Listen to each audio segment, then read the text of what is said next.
Chocolate today.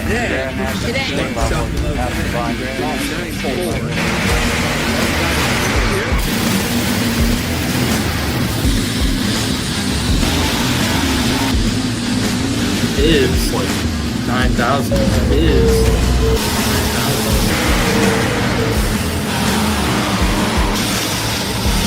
No mistake I made. I didn't put her in the registration. No mistake I made.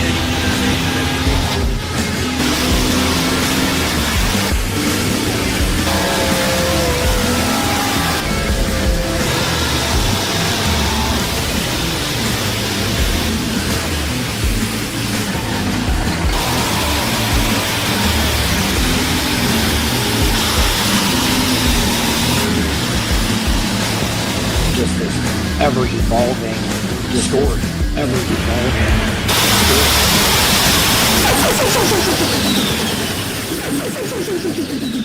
280-42, but it's enough to take over the number one spot here. So 280 and 42, the Modesto Junior College ride, as they will take over the number one spot.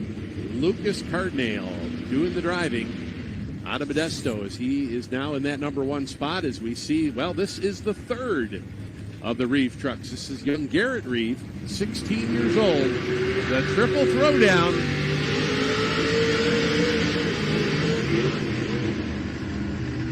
And these trucks having a handful here tonight. Over on the four-wheel drive side. Got to happen here. Now the big question, did he shut it down before that 100-foot mark here? You do have to make the attempt to get out of that throttle before that 100-foot mark. Now the truck can roll past that.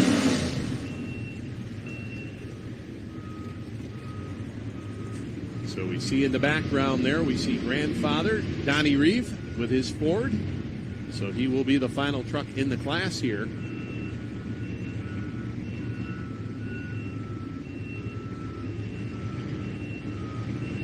So looks like we may be pulling Garrett back to the start line here. Give him a second attempt. Every puller has two attempts to make a measurable distance. You don't get past that 100-foot mark. So we are going to pull Garrett back here to the start line and give him his second attempt.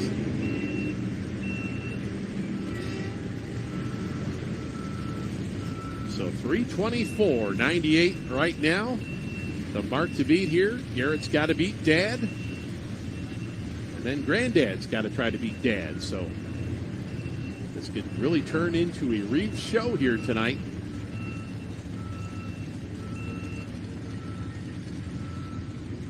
And we will have a new leader here as Dave Bienendahl, last night's winner with the Intimidator truck out of Oregon. Not going to repeat here tonight, but he's still in contention for that ring here. So they're going to have to do some sorting and figuring out here once this class is over. See who will pick up that championship ring here this weekend. All right, here we go. Second and final attempt here for Garrett Reeve. Triple throwdown truck.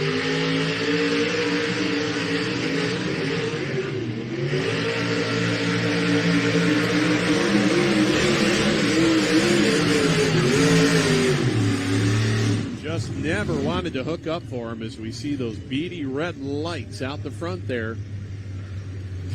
The 72 Chevrolet. Now he was voted as Rookie of the Year on the MLM circuit yesterday afternoon. As we go back over to the country modified side, this is date night. This is Dusty Mincy. Dusty, another one of the pullers coming down from the state of Oregon. He was last year's double winner. He swept the weekend here. But last night finished up in that number 2 spot. I'd like to move up here tonight. Here we go.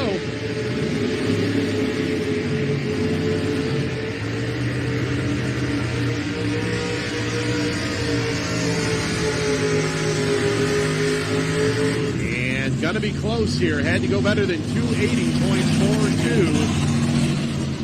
280.42 to take over that number 1 spot. So first things first, we'll give the distance here for Garrett Reeve at 282.41. which will put him a little bit back in the pack here at 282 and 41.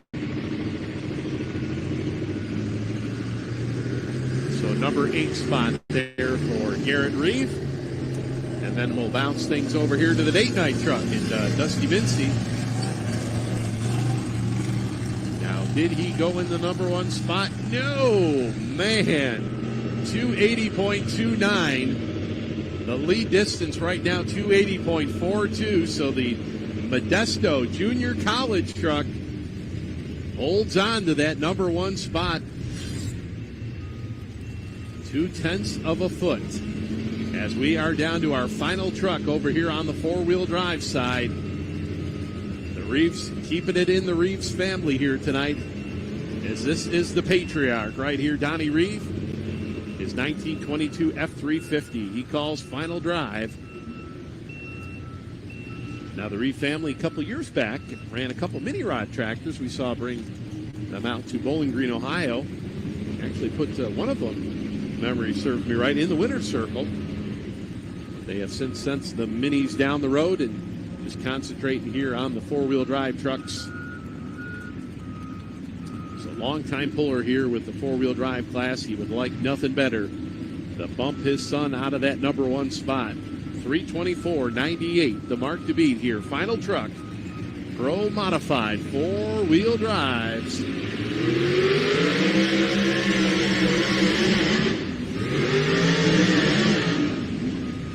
And man, they are having a time trying to get locked into this track.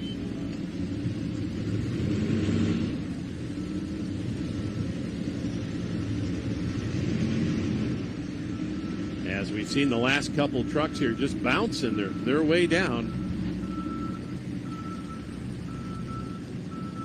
Kind of surprised we didn't try a different spot on the track, maybe a little bit closer to that left-hand chalk line there, but 145 and 74, unfortunately, going to be it here for Donnie Reeve with the final drive. So that will conclude our Pro Modified truck class. So congratulations to Spike Reeve, as he will be our winner here tonight with the Rags truck. Gary Fernandez with the Wild Hair will finish up in the number 2 spot. The Intimidator, last night's winner, will be number 3. Young Guns, Larry Lopes will finish up in that number 4 spot. And then we saw Kevin Massetti will finish up number 5 with the Yellow Fever here tonight. So great class of competition here in our Pro Modified class here tonight. So that'll be interesting to see how things will shake out as we go back over here. Country Modified, last night's winner.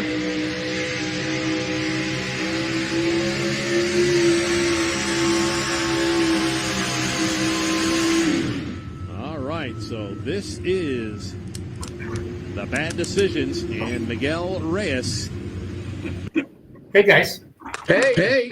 Howdy. What do we know tonight? I know. Like it's a great night. It is a great night. Welcome, everybody, to Let's Grow Pulling.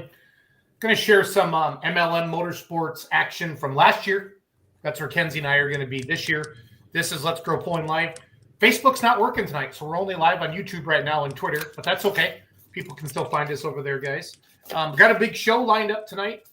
We got Cameron Neves coming on from Texas at 7:45 or Central, so in about 12 minutes. And then at 8:30 we have Central. We have the Medding family coming on, Connor and Clint Medding. Randy calls them Bullfrog. That's their first tractor, the Hot Farm. But we know they got 2 big pro stocks now as well. So I, guys, want to Logan, you go first. Tell us about Indianapolis. And that's a nice segue because on the No Practice podcast this Wednesday night, they're going to have an Indianapolis Colts NFL player on their podcast. I know you got to him first, Logan, but they stole him from us, so that's okay. That is okay. Yeah. No. Looking at the. Am I echoing or is that you? I don't know. I don't hear an echo on my side. You sound good. You don't hear an echo? You guys hear an echo? Randy, do you hear an echo at all on Logan? Yeah. You do? I heard an echo there on me. I don't know. I'm working. I'm doing this from home tonight. Kenzie's off tonight. It's her sister, so I don't know if we did something wrong or not. So hard to say. I don't know. Here, let me turn off the video. Let's see if that helps. Any better? Yeah. Holy cow, that fixed it. Yeah, that's a lot better. What did you do? Okay.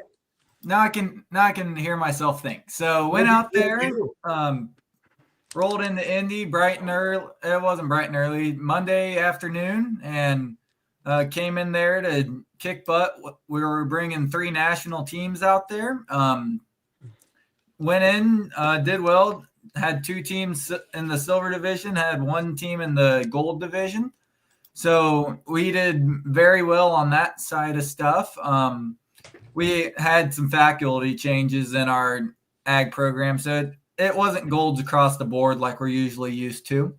But no, got to talk with a lot of really fun guys. Got to meet with a couple of the polling members that were out there. So be looking for something coming next week on some fellow tractor pullers that were out there representing the sport well to all these kids. But no, I got to be a part of 73,000 other FFA members.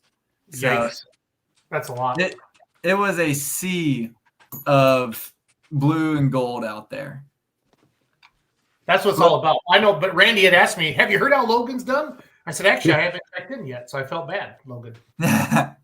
No, I had a blast out there, as per usual. But gotta see David and Joe Batliner. They run a NTPA hop farm. Then I've been out to Lucas Oil Stadium 3 times and never have been able to snap a picture there in front of the old green streak. So that was definitely on my bucket list and up there with stuff to do. So that's kind of taking the picture with the green streak. That'll be my highlight of the trip. Yeah, I saw that. I thought that was pretty cool that you did that. I've seen that out there before for PRI. Yeah. Grabbed a picture of it, which we're going to be out there with Full Pull Live December 11th, 12th, and 13th, I think. Does that sound right, Randy? Yep, that sounds right. Sure is. Yep. So I know we talked about that today a little bit. Yeah, 11th, 12th, and 13th. I think it's a Thursday, Friday, Saturday deal. Yep. So that's pretty exciting. I wanted to well, first of all, the time change has got me all screwed up. It's getting dark way earlier than normal. Yeah. Does Ohio, Randy, do you guys do that out in Ohio, the time change? Oh yeah. Yeah. Okay. Well, Yeah, we get to go to work with our headlights on and come home with our headlights on. and then just I'm assuming sooner it now. happens in Kansas too, Logan. Oh, yeah. Yeah. Yeah, it feels like it flips around more every year. Yep. We it's really, really weird. And then but I put a post out on social media and everybody was like, I guess Hawaii and Arizona doesn't do it. And then we have followers all over the world. So a lot of different countries do different things. Like Australia did it like 2 weeks ago and different things like that. So it's just always weird. I feel like it gets later and later every year too. That's what I'm saying. Yeah. I know it's 5 minutes after 5 and it's dark at home here. That's something. Jeez, oh Pete. Yeah. No, I understand now why people say they get depressed in the winter, and that's why they move south to the sunshine, because I don't know if that's real or not. So it's all good. So if you guys have been noticing on Beer Money Facebook, I've been doing a lot of questions because I want to hear from fans. And so the first thing I did, I kind of wanted to go through these, and we'll do these when we're not doing our interviews tonight. But I thought I wanted to ask you guys. The first thing I put up the other night was, who took you to your first truck and tractor pull? We had 53 comments on there, and 90% of them are my dad. Okay. Mm-hmm. Randy, who took you to your first truck and tractor pull? And for those of you watching on YouTube right now, who took you to your first truck and tractor pull? Let us know. So I went with my grandpa and my dad. It was a local. You were there, Greenwich, Ohio. It's a little fireman's festival. It's where that was my first one I ever went to. Okay. So, yep, for sure. Good deal. Logan, what about you? Oh, gosh. My first one, I think, was Chapel Hill, Tennessee. Okay. Who took you? I think Mom, Dad, and Dad went to that one. They were down visiting some family, and they all went. So I was a couple months old. Right. So That's fair. I can say I've been there, but I have no recollection of it. Right. Yeah. What about you, Jason? Yeah, Jason, what's yours? It obviously was my dad. I shouldn't say obviously, but everybody knows how much. If you follow our podcast, you know how much my dad means to me, and he drives Sure. my tractor today. I'm gonna guess Blairstown, Iowa used to be a poll that we used to go to a lot. And growing up as a kid in Iowa, I don't know what state you guys are from, or I know what state you guys are from, but for those watching on YouTube right now, but we could get a nickel for a pop can, Randy and Logan. And I swear the first couple of years, that's all I didn't care about pulling. I just cared about getting canned because I could make like $5 if I just threw a bunch of cans in the back of my dad's pickup. But I remember Blairstown, Iowa. It was like 20 miles north of Victor, where I grew up, or Marengo area. And they always had like a big farm pull. And my dad would drive a guy, he kind of helped farm a little bit. Gene Root was his name. He had like a 3688 or something like that. And I remember that pretty specifically. But early on, it was like Ernie Ropp and the Iron Elk and Warren Ropp and like the Red Baron, John Klug. Iowa was really, really strong, with pulling tractors. And I think that's probably why I fell in love with diesel versus spark plugs, just because of that dad farming and stuff like that. So, but it was fun to kind of roll through the comments here. My dad, my mom and dad, my dad. And I kind of did that, guys, because I really wanted to show people what's the word I'm looking for. Just what family means. You know what I mean? Absolutely. We talk about being a family sport all the time. Yeah, For And sure. then, we got Cameron back there, and we're going to talk about his dad here in a little bit as well. Sure. Another one I did was I got to share my screen, guys. Give me a second here. I said, "What is the worst Halloween candy ever made?" So that had 73 comments. That's more than the who took you to your first truck and tractor pull. So Logan, the worst Halloween candy ever made. Like if you walked up to somebody's house, and Logan, I had kids as old as you come to my house to get candy. I don't blame him. I don't blame him one bit. If I could go up to a stranger's house and get a free candy bar, heck yeah, I'd do it. Yeah. So Granted, I've got to drive a mini rod later, so I'm going to regret that. But yeah. worst Halloween candy ever made. I know the general consensus is going to say candy corn. Those are some of my favorite. Blech. You don't like candy corn? Have you ever had chalk before, Logan? Just ate a piece of chalk, No, but I have had Play-Doh, and that's about as good as it. right? Every week. Gosh, I'm not one to knock much of a candy person. Right. Well, I think Noah's got it there. Whoppers, those aren't up to snuff. That or that one house that always hands out like oranges or something. Oranges? Okay, that's fair. That's fair. I like that. I like that a lot. David Vandenberg's checking in that first question. I had a friend of mine, parents I don't taking know my what you first did to my school thing. as a kid in Hudsonville, Michigan. I've been hooked ever since. Awesome. Randy, you're a kid at heart. What's your least favorite? Candy cane or candy corn, and Tootsie Rolls and Tootsie Rolls. Those are the ones. So, Randy, did you say yours yet? Randy, did we lose Randy? I We think lost Randy. Randy's gone. He got an important phone call. He got an important phone call. So, well, hey, so tonight we got Cameron Neves coming in. He's sitting in the back. So we'll just bring him on right now. The cotton candy pulling team out of Texas, McAdoo, Texas, to be exact. So we'll ask Cameron what his worst candy is for Halloween. That's something. There's a beautiful cotton candy there. Of course, they have the high cotton two-wheel drive as well. Randy's coming back. Randy. Yeah. Must have been an important phone call there, Mr. Boss Man. No, he's still spinning. He's still spinning.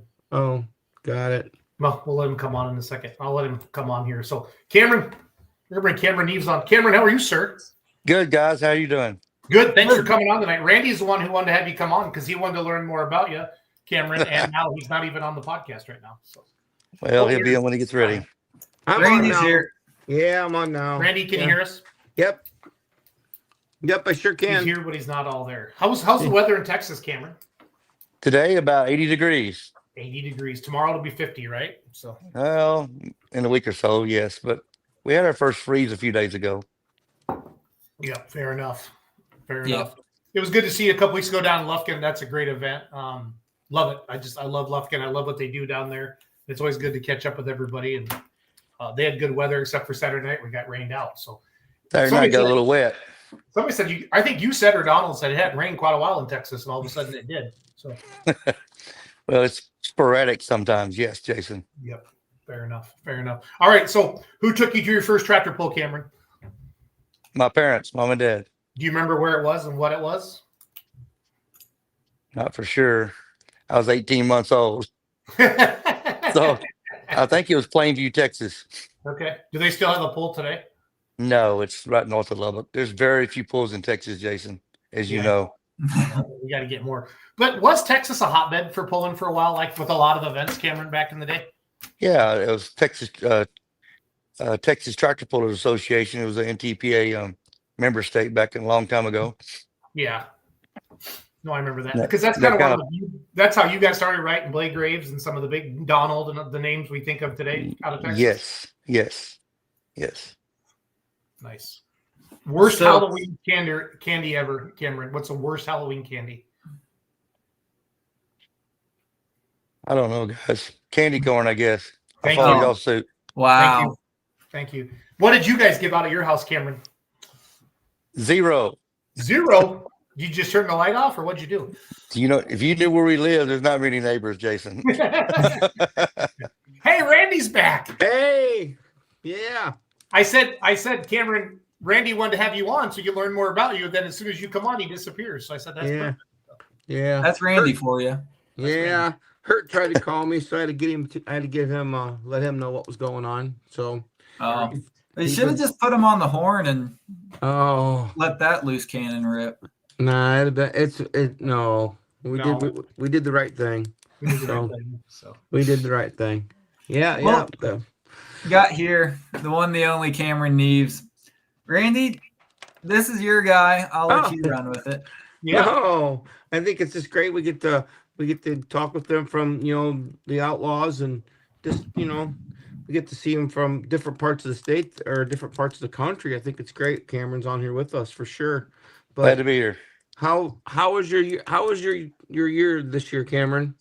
You have the mod and the two-wheeler, right? Yeah, we had a good year. We finished second in the points with Outlaws in the mod, and we finished fourth with the two-wheel drive. We had some breakage along the way, which that kind of comes with the territory, I guess. But we started off Outlaw season pretty rough. We broke 2 motors back to back, consecutive hooks, but we kind of got that lined out. So we had a good year after that. So, what part of Texas are you out of? West Texas, we're 50 miles due east of Lubbock. Okay. So, I know it's going to be a big number, but throughout a given season, how many miles do you travel up and down the road running anywhere from Nebraska to Texas? I would say 20 to 25,000. Wow. And Now we did stay in the Midwest quite a bit this year, different times. But if you made every event like we do, you would be 25,000 plus, I would say. Wow. your pops drives the Peterbilt just about everywhere, right, Cameron? Just about 99%, Randy. Yep, that's what I thought. I really enjoy talking with your dad. He always tells me that he does all the driving. I think that's awesome. How old Right. How old is your pops? He's 79. Yep, I think that's Wow. awesome. Yeah, that is awesome. So, Cameron, for those that don't know, give us the 10,000-foot flyby of who you are, and then kind of how the whole Cotton Candy team or the whole Cotton Motorsports came about. Just say cotton. Just say cotton. It's okay. Yeah. Yeah. Look, Cameron does not have a lot of feelings. He'll be okay. Okay. Jason, come on. Dad started pulling in 1974. So we've been pulling every year since then. So I guess this will be our 51st year of pulling. In 2017, we started running the two-wheel drive. And my son Seth started driving it then. And then when my nephew Cameron Reed Pascal became 18, they started splitting time with that. So, but We don't split any time with the mod as of this, unless Dad wants to drive. The only person who's going to drive it at this point in time. Yeah.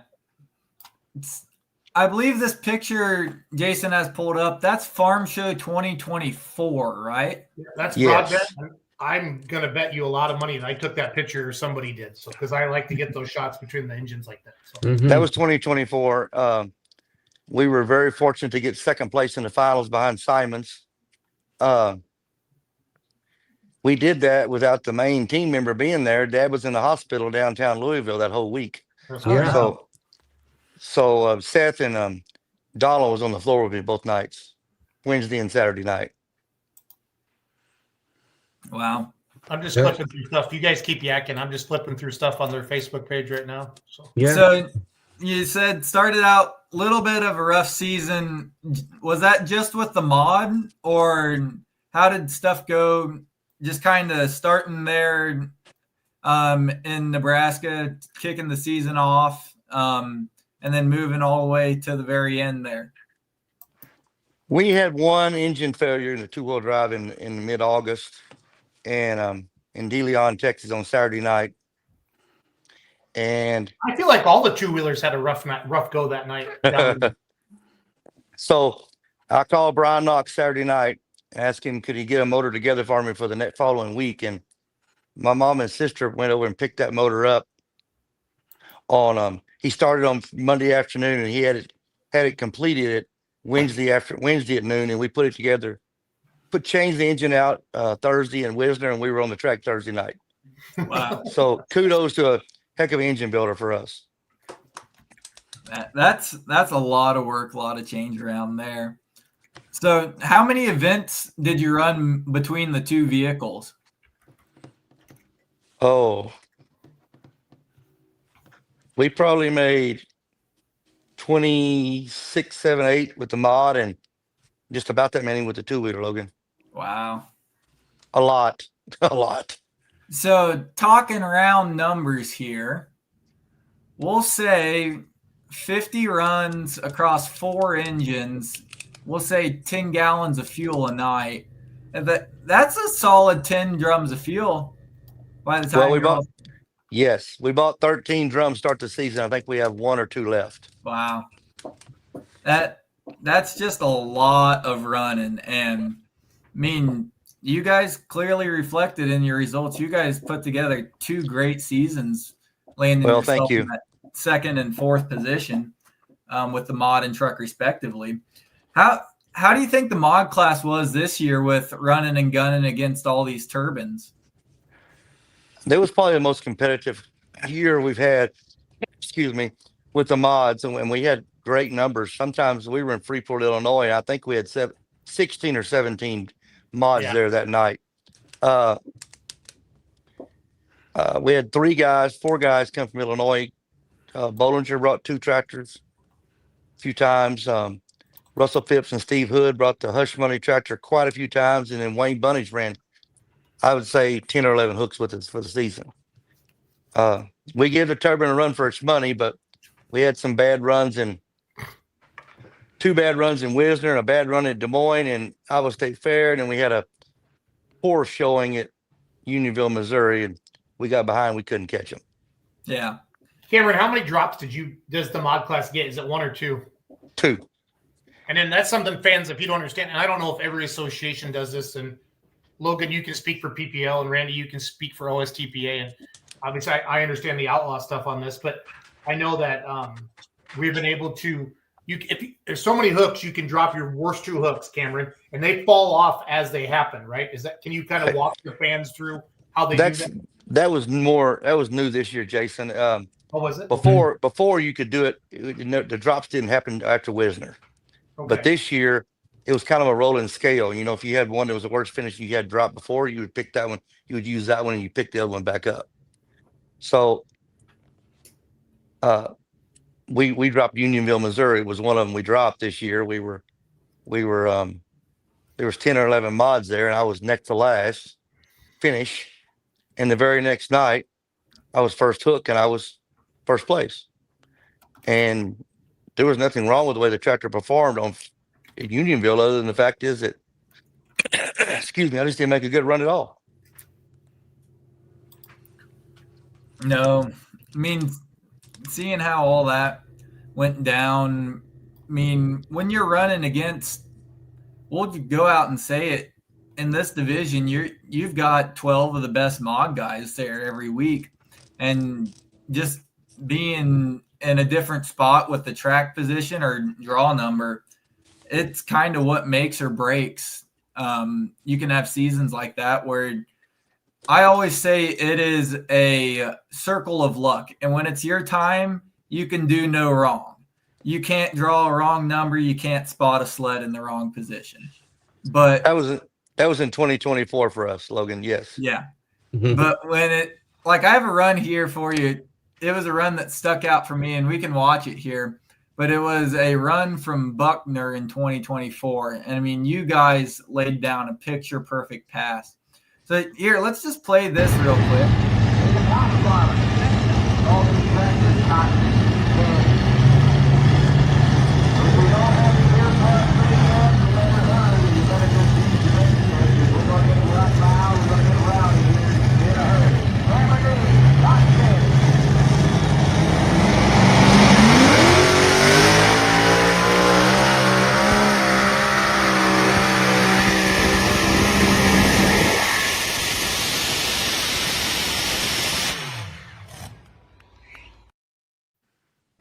What a run there. He was on rails. That night it was. Yes. Absolutely. Looks great. Looked great. Well, what do you think was what was their most rewarding win this year, Cameron? I would say Rock Valley Saturday night. Wayne Sullivan had the lead, and I beat him about 2 or 3 feet. I was late. I was a late number, and it just worked out. And I think we had, I could be wrong now, 15, 16 that night at Rock Valley. I'm not positive on that. Yeah, I'm going to pull it up right now on the app. Okay. Do you think, this is just a blanket question, but we can tell definitely that the way tracks are being built is completely different than the past 10 years. A lot more moisture, a lot tighter. Sleds are changing, stuff like that. Do you think the draw has become more important on where your position is in a class? Or do you think there's still some other bigger factors in that? I would say this year the hook position is very critical. If you're in the top 3, 4, 5 of the class, it seemed to be worked in a benefit for the early number guys. Yes. Okay. Yeah. I've just been noticing, watching videos from even a couple years ago, the moisture contents of the track, and it's truly become where on some tracks you better have the first number, other tracks it might be the last draw that wins it. So, but no, looking, I always try to ask everyone this on multi-vehicle teams. Between the mod and the two-wheeler, which one's your favorite to drive and why? Most definitely Logan the mod. That's what we've always had. I probably hadn't driven that truck 2 or 3 times since we've owned it. I drove it at Farley this year, and I just care for the mod. You can How'd see you guys more. do up there? I don't remember. We weren't in the top 10, Logan. So if you weren't top 10, it doesn't really matter. But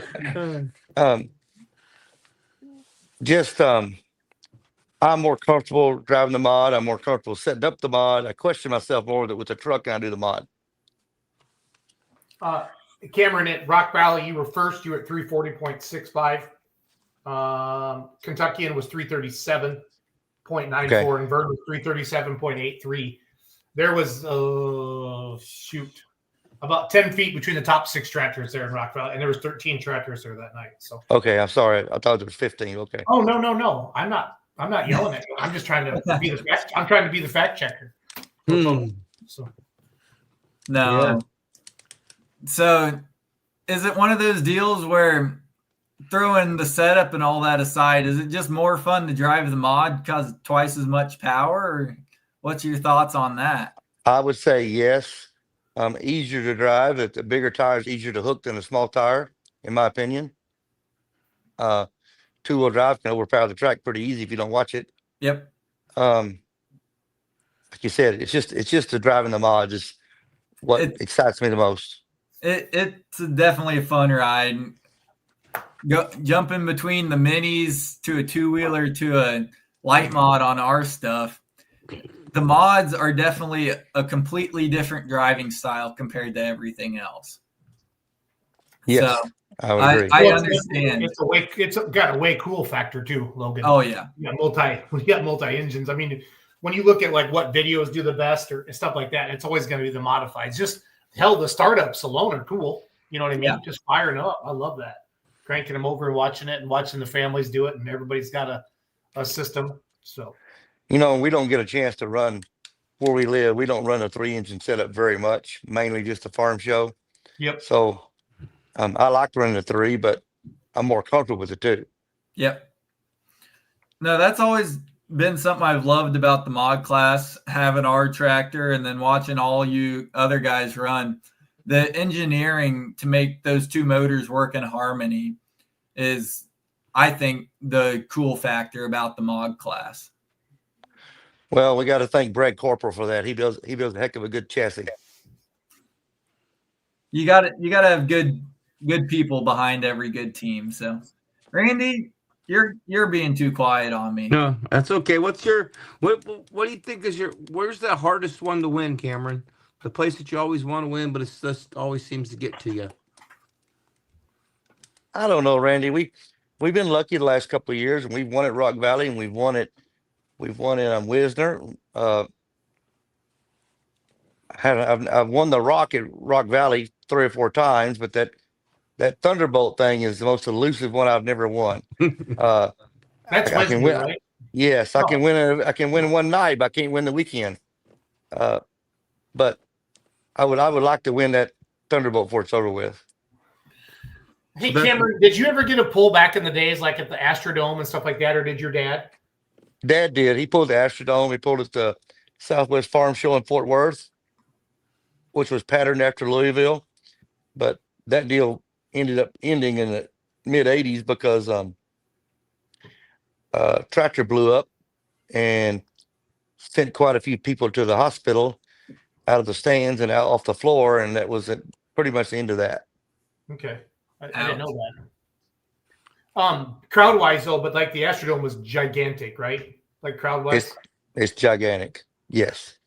Would that be one of the biggest crowds you've seen with your dad, or Probably, yes. is that one that had like monster trucks and all that stuff too as well, Cameron? No, that would be this would be before that, Jason. It would be just regular pulling, no monster trucks. So was that USHRA or TNT? Do you remember what association that was? I don't remember. I was too young. Okay. That might have been Redman TNT and then the USHRA for the trucks. Okay. You know, I mean, we pulled the State Fair of Texas once at Dallas. Okay. Years ago. Banner Brothers was there. Bruce Hutcherson was there. I'm trying to think where else we pulled in the wintertime. Then we used to pull a lot in the wintertime with a guy out of Missouri named Neil Darnell, his Main Attraction Promotions. That's when they run the monster trucks. What was it called? Main Attraction Promotions. Main Attraction. Okay. They're based out of Springfield, Missouri. Okay. And that was a lot of indoor venues? It was only indoor venues, basically. Okay. Like how long were the tracks? Oh, anywhere from 130 foot to 250. 130 feet. That's Wow. short. Well, that's a big load in the boat there, huh? Wow. Pretty big loaded, Randy. Yeah, for sure. 130 feet. You probably got the box completely full. Probably started halfway up the rails. That was in the early to mid 90s. Yeah. So Probably hit a whopping 10 or 15 mile an hour going down the track there. yeah. You watch those videos, Logan, it's pretty slow. No, you always see those, and then you see the good old whatever they had in their minds back then with the tractor drag racing, or they were always coming up with new stuff to try out in the indoor world of stuff. That was United States Hot Rod, wasn't it? Yep. Yeah.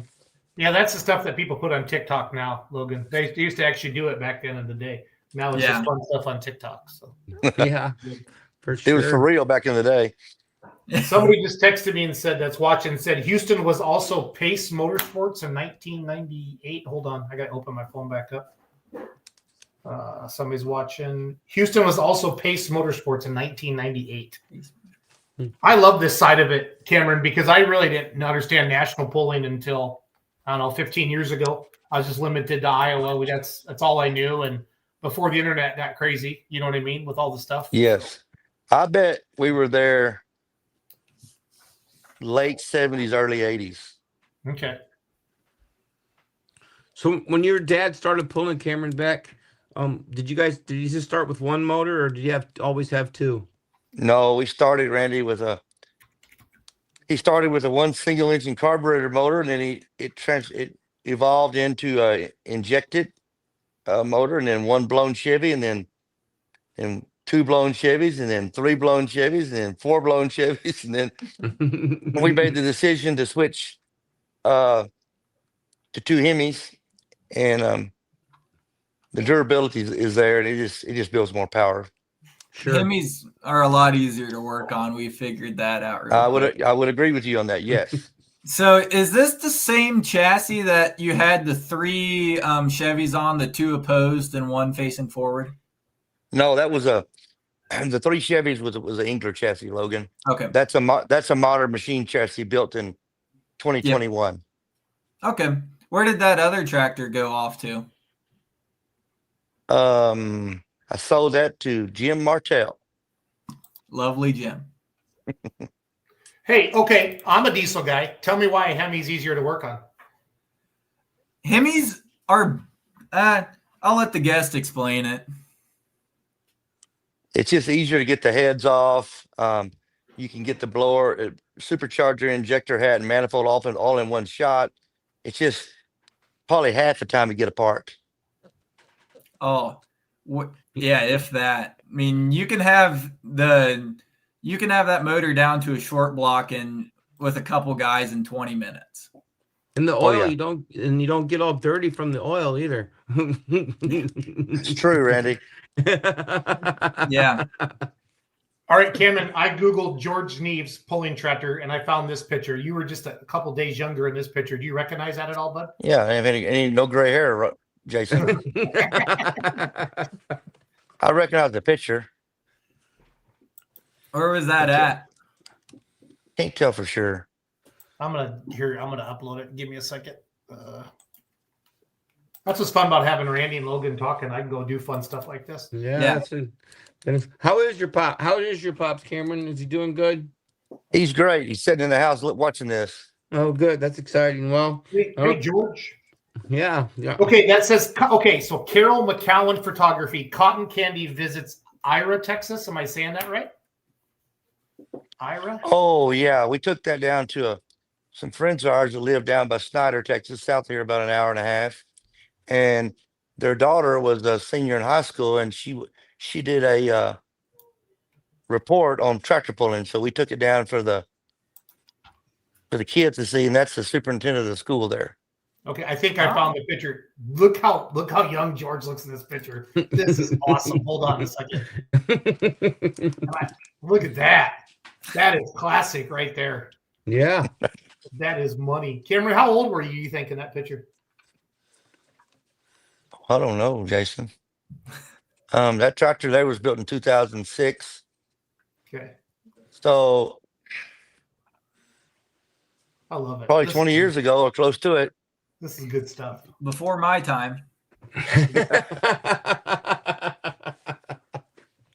Oh, Logan. Cameron, I'm going to be 50 on Sunday, and one of my friends gave me an early birthday card because I'm going to be in California next weekend. And that one, my birthdays have never hit me, but 50, I was like, uh-oh. Like, Well, Jason, I'll be 54 on Thursday. Get my stuff together. Yeah, it's just wild. It's just wild. You say you'll be 54 this Thursday, Cameron? Yes, sir. Yep. Yep. That's why Cameron and I get along. He's a Scorpio too. That's good stuff.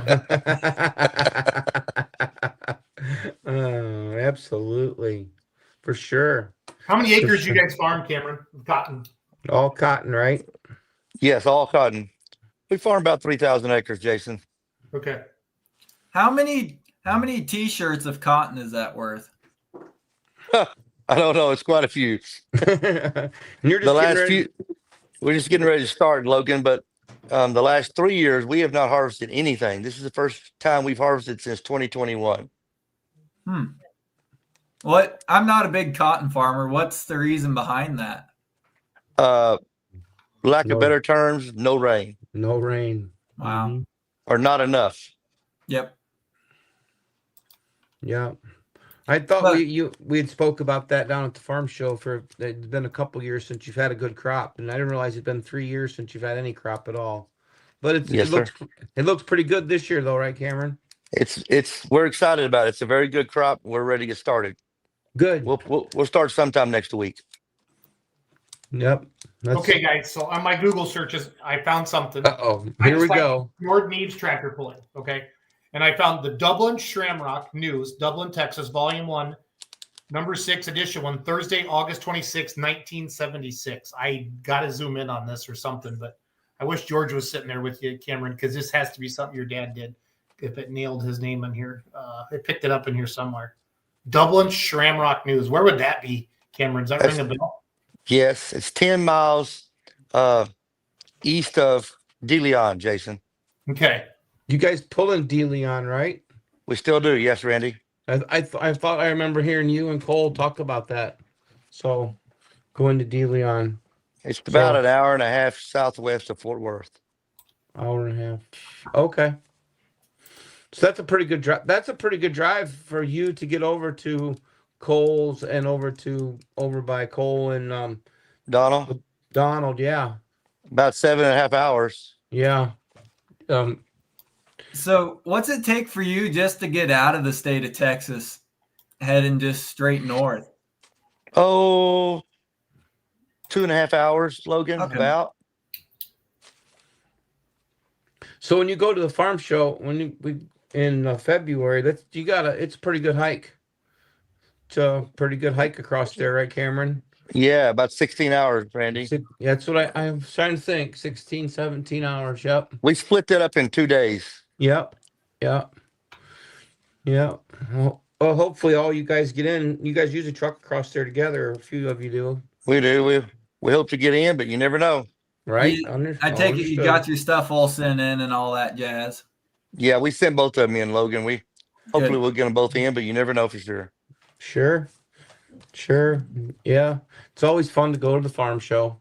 For sure. So while Jason's reading the Sunday publication, what's your guys' plans for next year? Yeah. Any Sorry, changes? what did you say, And- Logan? Any What's your changes? plans for next year?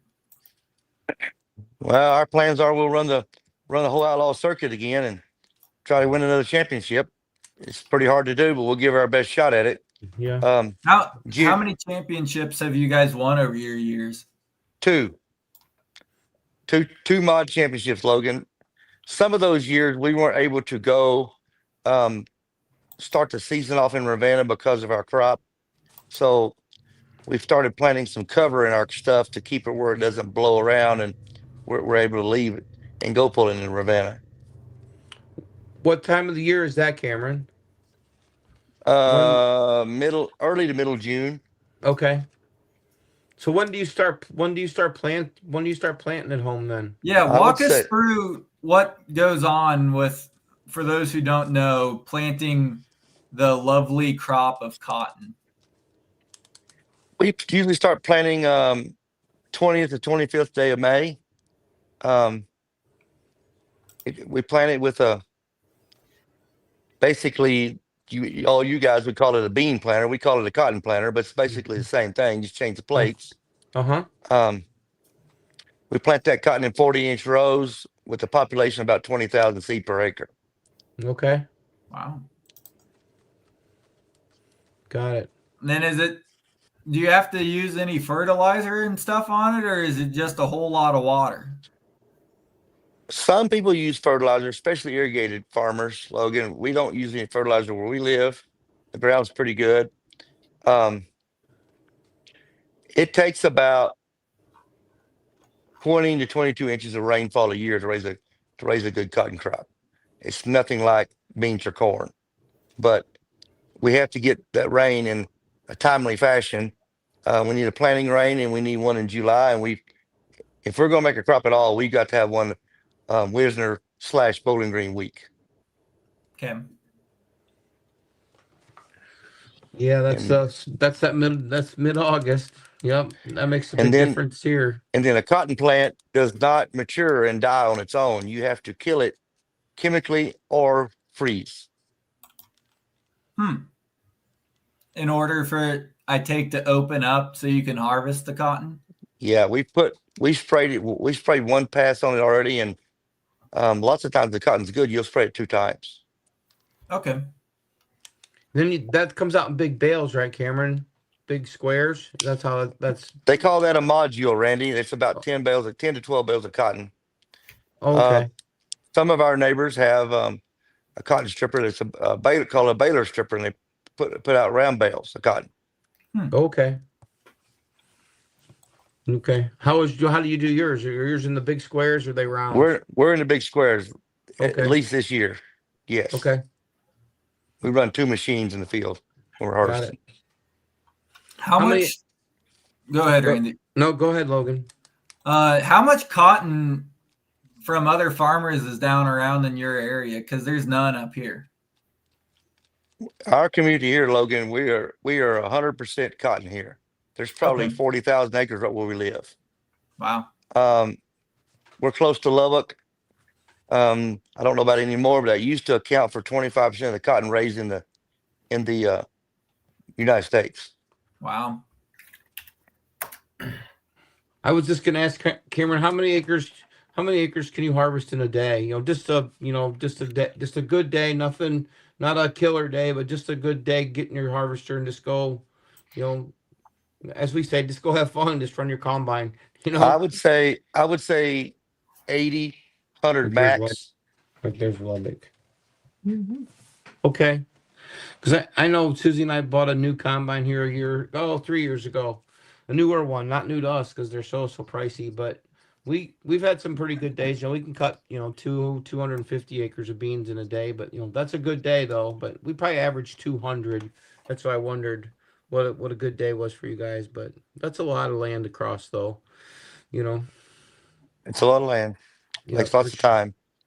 Yes, sir. What do you guys think of Farley this year?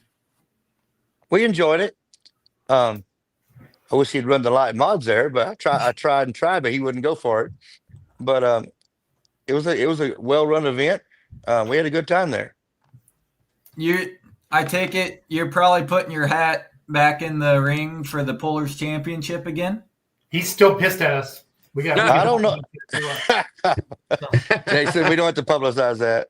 Oh, it's okay. No, it's good. I saw a comment on there somewhere asking if he was already invited or not to it. So past champions have an automatic invite. But I already what Mr. Neebs and I talked about in Lufkin, Texas, has been addressed, and that'll never happen again. So I want to publicly state that. So it's all good. I would, yeah. People, it's better to be honest. You don't have to be a dick. And that's what Cameron's not. He's just honest, and I appreciate that. If you ever talk to Jeff Hurt is not a dick. He's just honest. And Cameron Neves the same thing. He'll tell you what's on his mind. He'll be very polite about it, and he'll just tell you what's up. So I appreciate that out of a lot of people. So and segue, if Cameron wanted to get a slice of pizza from your place, it would take him 20 hours and 45 minutes. It's 1,345 miles. So yeah. I just wanted to put that out there. So Pizza might be cold, Randy, before I got there. I don't know. We got some pretty good delivery bags. I don't know. Okay. Yeah. I always say every puller should promote a pull once. And I truly believe that. I mean, I feel like you should be a promoter once, because I think the best pulls are run by promoters because they've been to some events and you learn from different things like that. I also think everybody should go to a tractor pull in Texas once and then feel what Donald and Cameron and Whitey and Meddings and everybody do every single weekend to go pulling. It's wild. It is absolutely. And I mean, Logan, you're out in the boonies. What town are you in? We're in Lewisburg. Lewisburg, Kansas.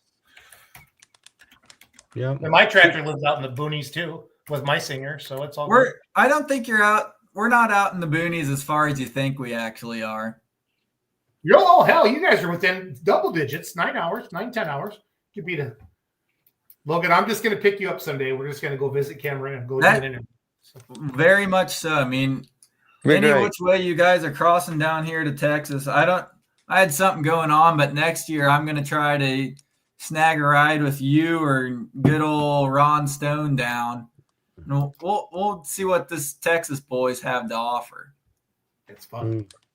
It is fun. Yeah, for sure. Yeah, Susie and I went out to Whitey's and Cole's a few years ago there to Columbus, and Cameron and his dad were there. We had a lot of fun. We had a great weekend out there. So it was a lot of fun pulling there. So Cameron, what are some venues in Texas that should have tractor pulls that aren't right now? Like I was really impressed with Columbus. Nice grandstands. I can't remember if the track was good or not, Cameron. I know we got rain on Friday night. But what are some venues that you feel like, man, I wish like this place should have a pull? What are some thoughts out there in your brain? We haven't pulled in lots of places in a long time, Jason. We've been pulling in White Wright for years, DeLeon, Lufkin. I don't know outside. So I have not been to DeLeon. That's that big watermelon festival or something, right? Yeah, Peach and Melon Festival, yes. Peach and Melon Festival. Okay. Do they get a big crowd in DeLeon? Very big. Very big. Is like bigger than White Wright? I don't know. No, I would say not. About the same. Because I think probably White Wright. I mean, if I'm wrong, let me know. I mean, I feel like that's the biggest crowd I've seen in Texas. I've been to Meddings Poll. Whitey had a lot of people on Saturday night in Columbus. But, man, White Wright, I think White Wright's the biggest one I've been to in Texas. I would say probably so, yes. Yeah. Cameron, when you're running up and down the road through a summer, do you drop your trailer anywhere closer towards the central of all these events up here in Missouri, Iowa, and Nebraska, or you hauling it back and forth every single week? If we're coming home, Logan, we bring the whole rig home. Okay. Mm-hmm. We don't have the capability of hauling a spare motor in our trailer. So if we're broken very much, we got to come home and fix it and go back.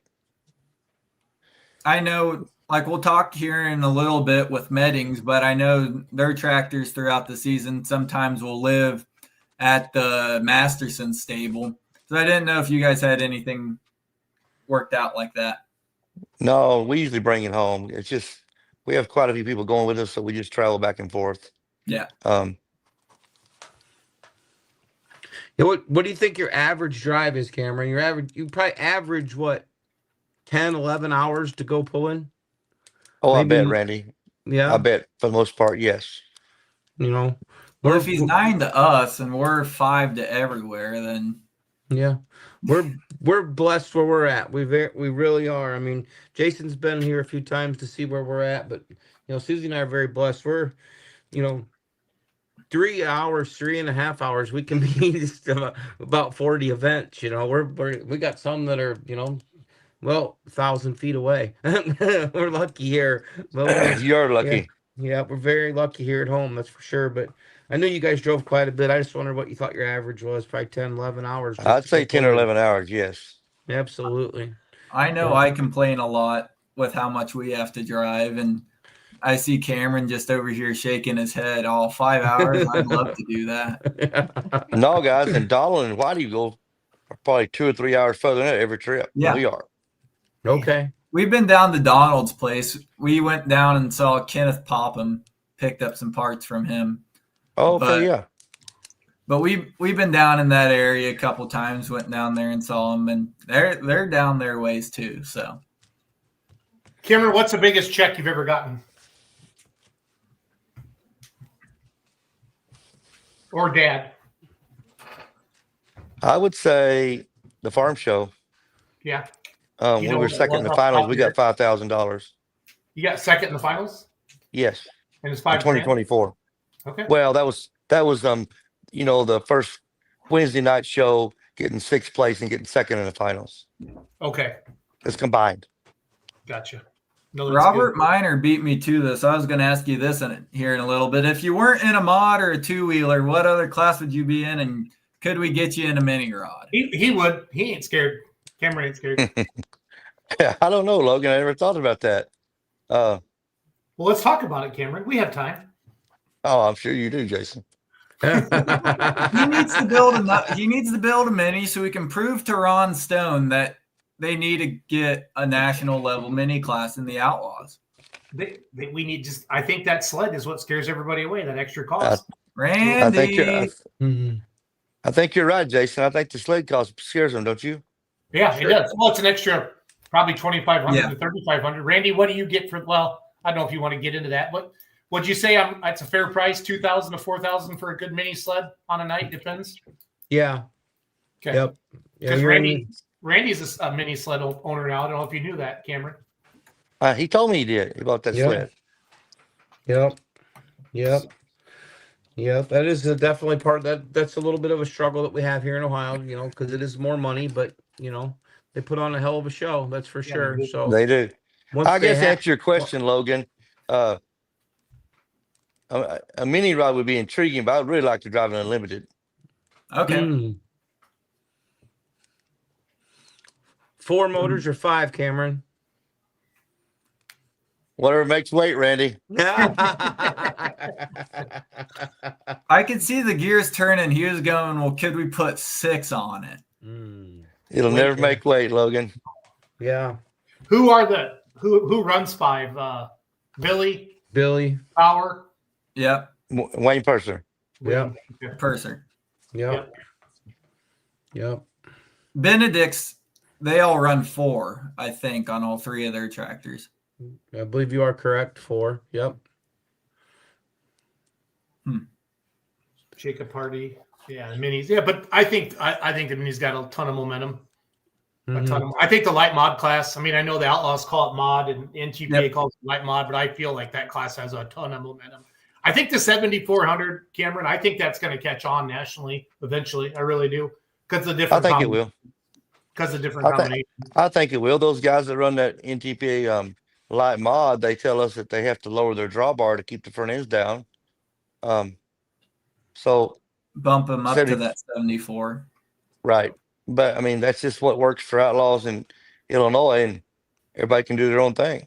Yeah, and we No, and that we did that. 7,400 pound class, that's a very, very good class there. I like it because it gives you the you can get a lot of different combinations, not just 2 Hemis. I mean, I know Yeah. the Hemis are easier to work on, but it gives a chance to like the Ulmers with the 3 Chevys and We're Hell, Chevy guys. yeah, you're Chevy guys too. So it's fun to mix it up and the turbines and different. You see a lot of different combinations.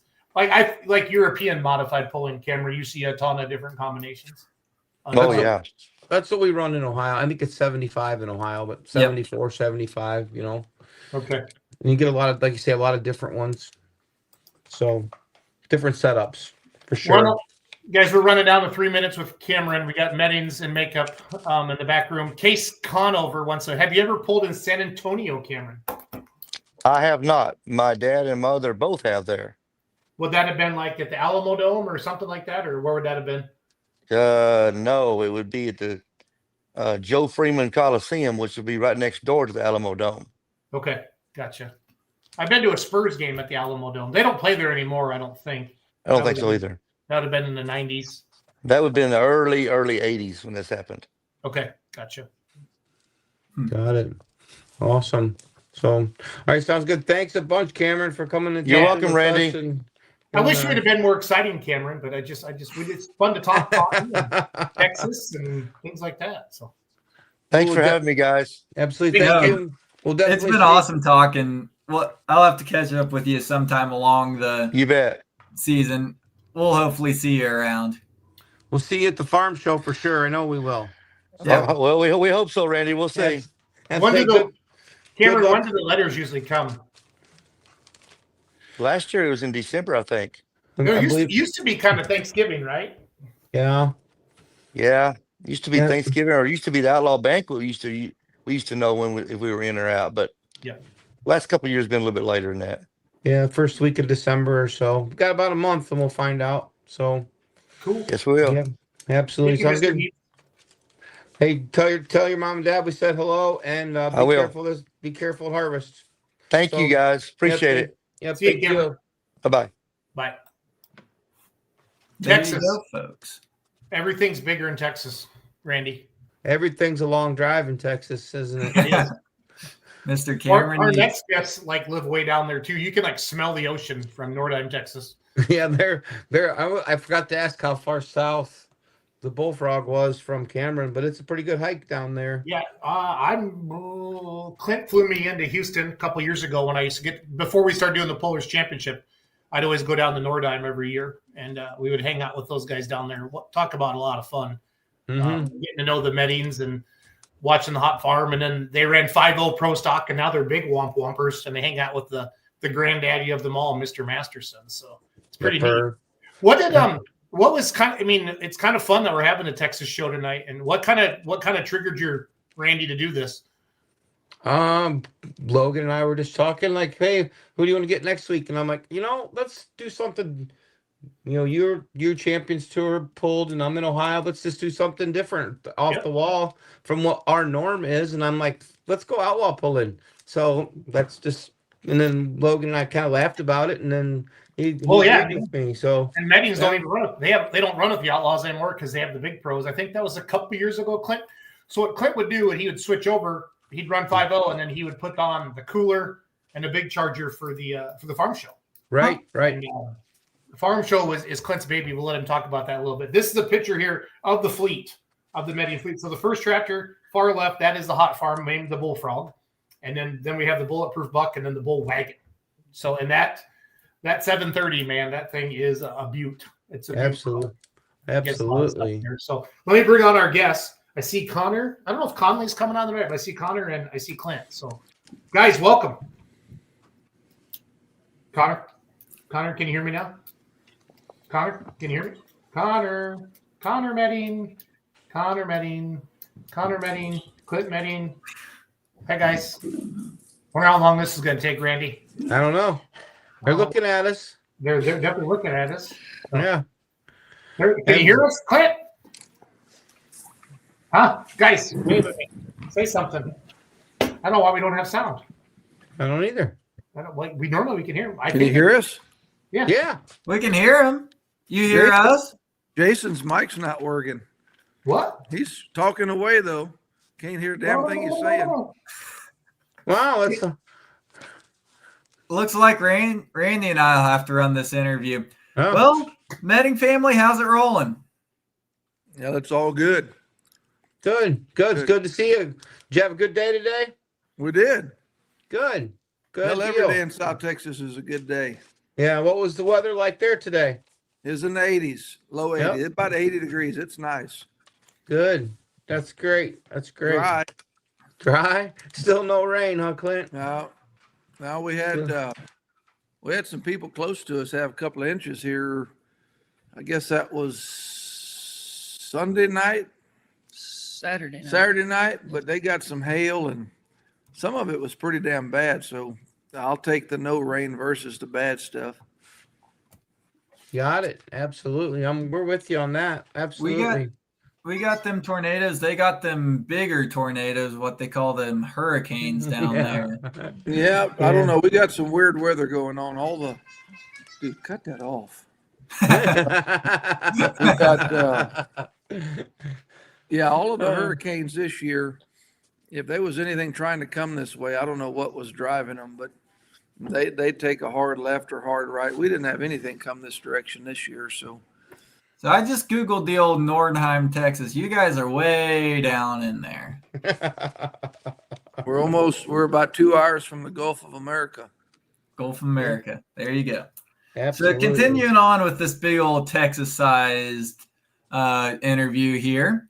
Give us kind of a rundown. I'm new to this. We got to see a couple times out there with Pro Poland League with stuff. You guys put together a heck of a season. Finished up in the second and third spot there with the Pro Poland League. Give us a rundown on your 3-vehicle fleet and how everything's just kind of developed over these past couple years. Oh, well, the little tractor that was in the picture earlier that y'all had up is the tractor I started with in 2009, Bullfrog. And we pull it. I think we make 2 hooks a year with it now, pretty much. It probably needs a new home. But we pull it at Columbus at Cole and Whitey's Pull, and we pull it at Nordheim. And it's a good stout running tractor. We just once we're going up north, whether back when we were pulling Outlaw or now we're pulling with PPL. The dates always conflict, so we hadn't really been able to run any kind of points with it. But anyway, it sits in the shop and gets about 4 hooks a year. And like I said, I don't know. We've thought about maybe seeing if we could find a new home for it, but it's a really nice piece, and kind of hate to think about selling it, but I don't know. We'll see. Right now, it's just sitting in the shop in all its glory. I'm sure Randy would like to end up with it. Yeah. It'd be available. Yeah. So, we pulled, I guess I pulled with TTTPA with it from 2009 to 2000. Was it 15? It's 7 years, I think. Yeah, 2015. And then we bought the 830, had it for a year, and took us a while to get a motor out of Riverside for it. Anyway, I think we started with the Outlaws in 2017. 17. Got really close to winning the championship my first year. Missed it by, I think, a point. But anyway, kind of had a little blunder at Wisner, Nebraska, and I couldn't make up. We only had 1 hook after that. So anyway, we came back and won it the next year. And then in 2020 COVID year, we put the what was originally the corn-fed tractor that Justison's owned. Lance Little had built it for them, and we bought it and ran it, and Connor won the point championship the first year with it. And then I only won 1, and then he ended up, I think the second year we were right up in the top, but didn't get it won. And then the last year we pulled Outlaw with the 5.0 setup. We won it with the 60/30, and we're second with the 830. And then when we couldn't bridge the gap anymore to go to Louisville, I just decided we basically made a commitment to put the coolers on so that we could be competitive at Louisville. And once I kind of saw what all that took, and it's a complete different game. But once we put it all on, I didn't want to go back. So we've been pulling. This is our second year with Pro Pulling League, and really, really have a lot of fun. So enjoy pulling with those. It guys. definitely is a blast seeing you around. I mean, when the Mettings show up, you know that they're here. So it's always great seeing you guys out there pulling along. So tell us a little bit about the Bullfrog. David's asking if you could pull it there in Cloverdale or Gordyville. Yeah, we actually made one trip to Gordyville in 2012, made the finals with it, and had a blast. I think that was the only year that, I think on Friday we actually were wearing T-shirts. I don't think that's the norm for Gordyville. Saturday night after the finals, we got boomed down, and it was sleeting, and it was getting intensely cold, and we rolled out. And I don't think we stopped till we got home. We drove straight up there and straight home. So, Wow. We had a blast though. I was, pretty new into pulling, and when we pulled into Gordyville and saw all of the smoker tractors, I had never seen that much smoke in one spot. So we had a blast that year. So, and did respectable. What's the naming system behind all of your vehicles? Bullfrog, we bought actually the old original Bullfrog that was over in the Seguin area that pulled back in the 70s, early 80s with the Lone Star. And it was $8,000 of what not to do. So we bought it. I think we got a valve cover and an oil pan that was usable, and the rest of it I should have left where I got it, but we got the name with it. That was a pretty high dollar name, but I don't know, it just kind of fit. It stuck. So and then since then, I've just kind of kept the bull part of it and tried to name the other two after it. So Bulletproof Buck and Bull Wagon kind of all ties a little bit to that. So Wow. it's just a bull thing, I guess. I don't know. A lot of bull. Not copying the Nelsons by no means. That was just the Bullfrog was a tractor that probably had more downs than ups back when it pulled in the 70s and 80s, and it was a pretty much an ag chassis with a quad range in it, and I figured out pretty quick none of that was going to work for the horsepower that we could make, and so we bought a tractor that was actually a super stock out of Wisconsin, I believe, and we bought just a rolling chassis and had Haslag out of Washington, Missouri, do all the sheet metal, turned it into a 4455, and it had an Engler cage and a Engler 3-speed transmission, and they had put a tube chassis on it. So anyway, we built it and was very, very successful. When I had it out, there was only one other tractor that kind of we competed the very first year. And anyway, we were always, seemed like with that deal, I was always one step ahead of the game. I hooked up with Riverside 2012, and they built me my first stroke 466 for it. And there was just nobody that could touch it. And when the Puller 2000s came out, I had the first set. I figured them out quick, and we had some people pulling with ag tires and a few people with the old style pullers. And I don't know, we just always stayed on top of our game and did real well. We won 7 years straight. And we had some years that we had some really good, tough competition. Actually, a couple of years I didn't think I was going to pull it off, and might have had some breakage, or it just everything fell together. And the last year we pulled, I won it, and we had bought the 830, and I had done everything I knew I could do there and was ready to move on. So that's when we, basically started with Outlaw with the 4.8 Hyper, and ran it. And then I was big time instrumental with trying to get everybody to the 5.0, and they all got on board. And I mean, I wasn't the only one that did it, but I wanted to see that happen. I just knew we needed to go with something different besides what we had. And that really opened things up, let us increase some horsepower. And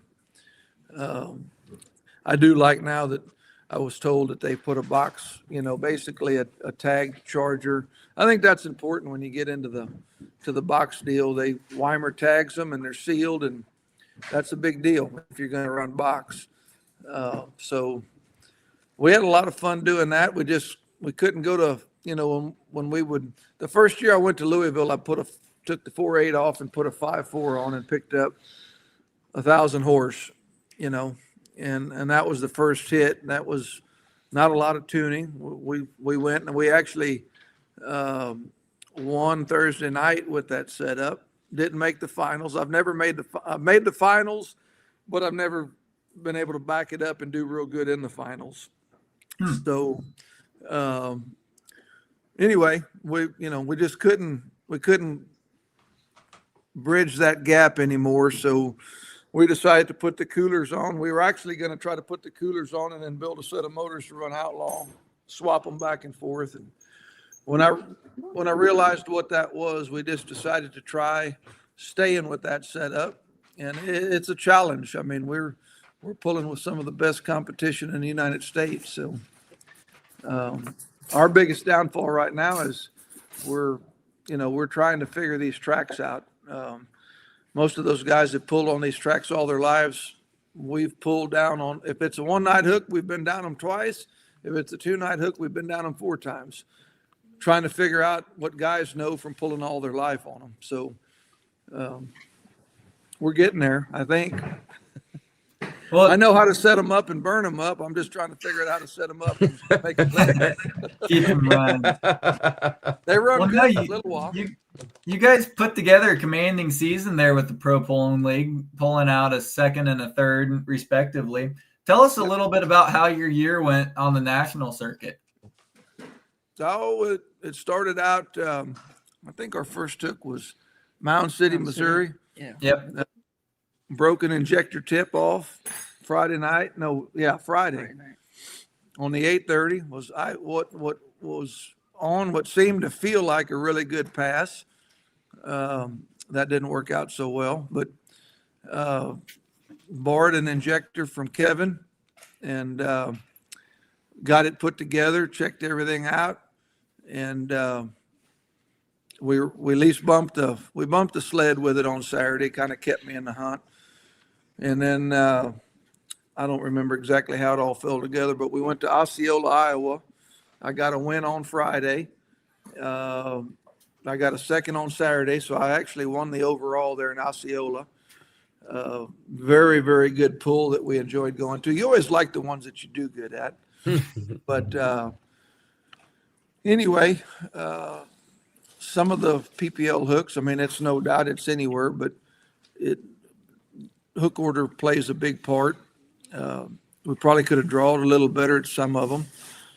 I let my youngest son, Conley, drive the 830 the bulk of the season, and he's had some very, very good runs. He's had some not as good, but a couple of them where the tractor was pulling them around and finesse on the brake might be a little bit on the aggressive side, and it kind of upset the thing. And at Hillsboro was one that sticks out in my mind. We drew really well on Friday. He was second to last hook and was on a pass from hell. I mean, he was going to be in the top 3 pretty easy, and it was pulling him to the right. And just from not driving a whole lot, he jabbed on the left brake pretty hard and upset it, and it kicked the tractor to the left, spun the sled out far enough that knocked some of the advertisement signs down, and that hurt him. And then like I said, he hasn't had the experience in the winning that Connor and I've had with pulling Outlaw or me pulling with TTTPA. So I was doing my dangest to get him a win. And anyway, we just didn't get it pulled off, but he had to go back to college. So I got to get back in the seat at Nashville on Friday night, and I got a win. Yeah. So we had a wholesome 2 wins, but there's some guys pulling with PPL and NTPA that never has had a win. So when you can win with those guys or get in a top 3 spot, you're starting to, you're doing some good. But it ran a little too good on Friday, and the cooler air, and I burned a piston in it. Had a piston with me, did not have a head gasket. We thought about really hard about trying to tear it down and fix it. The whole crew there at Nashville was all on board to help me. Basically, Friday night, I was within 16 points of first place. I couldn't catch Tinker Toy, but if I could have got another win on Saturday, I'd been within 6 points of him. That would have looked a lot better than what it looks like right now. So the reason I took such a dip is because I didn't hook it Saturday night at Nashville. Yep. It stayed in the trailer, and I didn't want to hurt it any worse than it was. And so anyway, we all in all, we had a good season. PPL was a little short on some pros this year, but I have no regrets. I love PPL. I love John and Christy. I love their whole crew. And I hear things are looking up this next year and going to be bigger and better. So we're looking forward to a good season. I know Randy and I were definitely talking about that this week on what's going on for next year. What's your guys' plans for next year? Sticking with it, going to try to show up the Mastersons and pull out a championship? What's kind of the plan there? Well, if we could get Tinker Toy to lay down one hook, that's a tough one, I tell you. River Rat had a little breakage. They fought it pretty hard. But Tinker Toy is just a magnificent tractor. It's very, very tough. And they stay up with their maintenance, and they've helped us just enormously with getting us to where we're at. And, you know, they're as good as they are. I think they could go pull an NTPA season and be right there. That tractor is just amazing. So when you take second place or third place to them, Kevin told me he wanted, you know, he said something about pulling PPL. We pulled a little bit of NTPA the first year, actually had some fairly good success real early. And then we had a chance to get our sheet metal redid. We had to get them where they would raise and we could do the maintenance because they're quite the labor intensive piece now. So we basically just had a part season the first year. And then after that, we got on board with John and Christie and pulled PPL, and their hooks are a little bit closer in our realm to go to. They have a few less than NTPA, and it just kind of fits us right now. I love pulling NTPA as well. Both of them are fine organizations. It's just 14 or 16 hooks, you know, and we stayed up at Kevin's a whole lot. We flew a lot. I flew more this year. I should have some air miles that I can use. I've never flown so damn much in my life, but it was a pretty quick way to get home if we didn't get hung up in the airport. So we had a few delays where we were laid over for 4 or 5 hours. That kind of sucks, but all in all, yeah, it was a good season. Thanks to the Mastersons and they moved some of their trucks out of the way so I can pull my toter in and park it under the shed, and Kevin's just helped us a bunch. So Yeah. it's been a good deal. No, that's awesome. Yeah, we're excited to see what's going to go on next year. So I take it we'll see you down at the banquet here coming up soon. We'll be there. Even Awesome, bringing a wife and awesome. a daughter this year. So this is going to be their first time that any of them's met my daughter. She's able to come. They're going to go watch the big cattle show at Louisville Friday while we're doing our meetings and whatnot. And they're coming for the banquet. And so I'm excited about that. And yeah, the banquet's always fun. Last year, obviously, was our first year there, but we had a blast. So Yeah. You mentioned the rodeo there. I think I'm going to try to make it out at least to one of the rodeos out there. That sounds like an interesting Friday night's always that night. You can either go out and party with all the other ones with Randy and his crew. Now that was a stop. lot of fun. Randy's a blast there, but no, I'm not of that age yet. So we're going to go see a rodeo out there. Cool. So Now, Louisville's pretty neat. Louisville's awesome. For We're sure. looking forward to seeing if we're going to get in. I guess we will. You guys had one in the show last year, right? We had both of them. Both of them. Yep. How far of a drive is that for you, Clint? Cameron said it was about 16 and a half for him. I think it's closer to 20 for us. Is it? 18 and 20. Yeah. Yeah. It's Wow. a solid 2 days to get there, I'm pretty sure. Not Yeah. with Dad's driving. He can drive that straight through, but That's a big wheelbase truck. That thing of yours is pretty damn cool going down the highway. I mean, it's got to ride like a dream. Probably it rides. Yeah, it probably rides like a Cadillac. but it probably corners like a combine. But other than No. that, you know. You don't want to take How any long side is that streets. thing? We talking to the DPS or it's a little less than 100 foot overall. Yeah.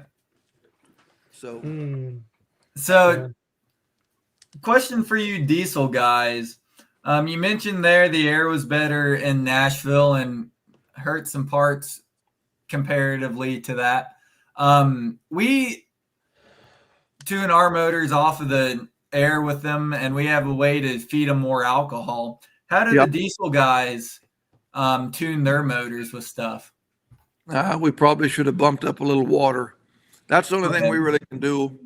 The air, most of the season was just heavy and humid.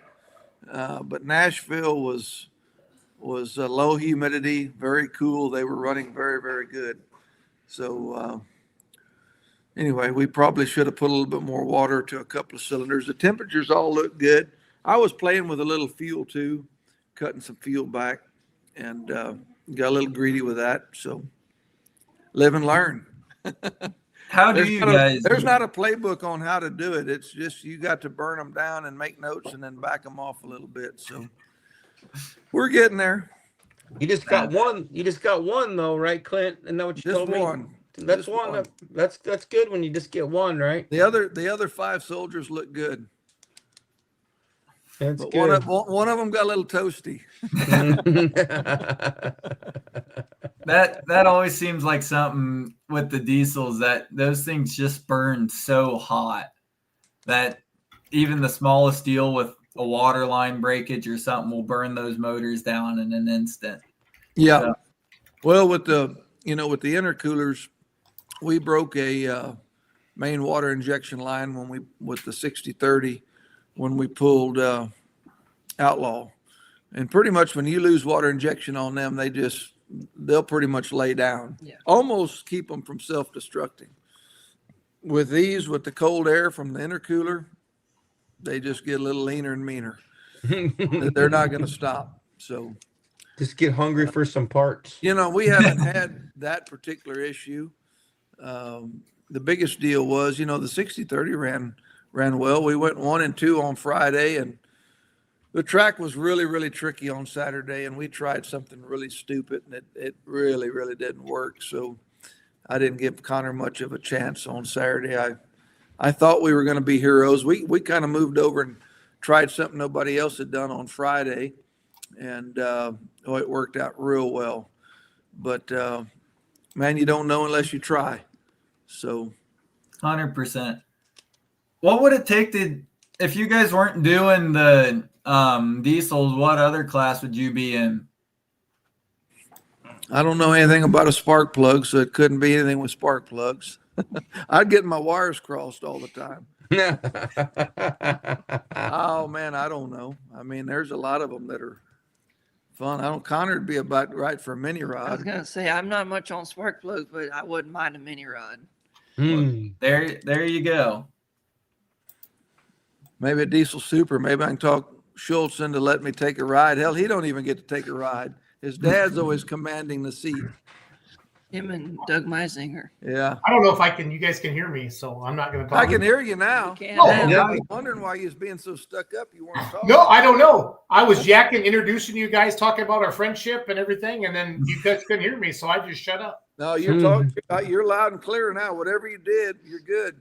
Good deal. Good Sounds deal. like we need to get the kid there a mini rod ride, and I might have to hop in one of these oil burners. Yeah, Hmm. that would be fun. I have drove something of a mini rod. It was just a chassis that would fit a Hemi, but it had just a big block Chevrolet on it. Naturally aspirated. Yeah. But Yep. that when you set that close to the ground, and you got something like that, I'm not used to that, but you put a Hemi up there between your legs, I'm sure it gets real quick. Let me tell you something. Even from driving a small block mini supercharged to the Grand National minis that we campaign, it's night and day difference. Oh, I don't doubt it. Yeah, they've got them now. They seem like early on they were really squirrely and kind of tough to drive, but man, they seem a lot better now. They definitely at least got try better. to go straight. I guess that's all in the differential. I don't know. There's definitely been some big improvements with how the rear ends are set up and stuff, but Yep. they are still very volatile. Yeah. Dad always says if you can drive a mini, you can drive anything. So, What supercharger do y'all run on the minis? Is that a 14? it is. Okay. Yeah. I was bothering some diesel guys about this last week. What would it take to put a Root supercharger on a Pro Stock motor? could that be possible? Could you put enough air through it, or even on a smaller motor? What would it take to ditch this turbocharger and put a Roots supercharger? That's a good question. I mean, I'm sure with some dyno and R&D, you might could figure it all out. That's kind of almost like, seeing some of the blown Hemis that run the turbos. They're a complete different deal. Certain tracks were, I don't know whether they hook quicker or I've been told, or at least I think, they're not as drivable. I don't know. You've got to get after them enough to get the boost built. So I don't know really how that works, but every so often you see those guys sneak in there, but they don't seem like they can be as near as competitive as a belt-driven blower. What's your take on the guys that have run the turbo setup? I've had to be the only one, right? That I can think of. I've had the privilege of working with Mike Evans throughout the season on stuff. Mike's an awesome guy, and call him up and he'll do anything for you. But we've been working through some stuff. He's definitely gotten it figured out, and he's a lot closer than where he started. So I'd say give him another year and he'll get that thing figured out. Yeah. But just on the diesel side of stuff, running a Roots supercharger, if you get any more drivability out of it, or say you have to pedal it or something, you don't get under the charger. Yeah, I mean that'd be interesting to see somebody try. Logan, you're too much of an engineer asking questions like this. It definitely, you would think the drivability would be possibly better. I don't know. That's a good question. Huh. What kind of a boost will a belt-driven supercharger make? We'll put just for reference, not talking exact sizes, but rough sizes. How big is your guys' intake valve? Oh man, that's a good question. Use it for a hitch pin in your lawnmower, Logan. That's how big it is. They're big. Yeah. I should know that question. We're with a two-wheel with a mini at 45% over. You can do over 40 pounds of boost through a 2.6-inch intake valve. Okay.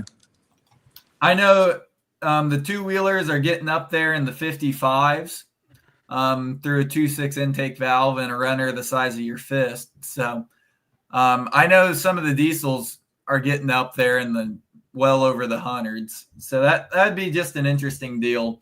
You could go to an 18 or a 2071, tack a couple more inches of rotor length. But even if it wasn't something that worked,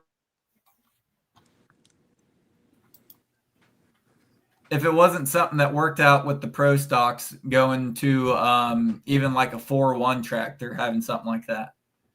It'd be interesting to see somebody try that. Yeah, I mean, it works on the 2-cycle Detroits. That's where they kind of were derived from.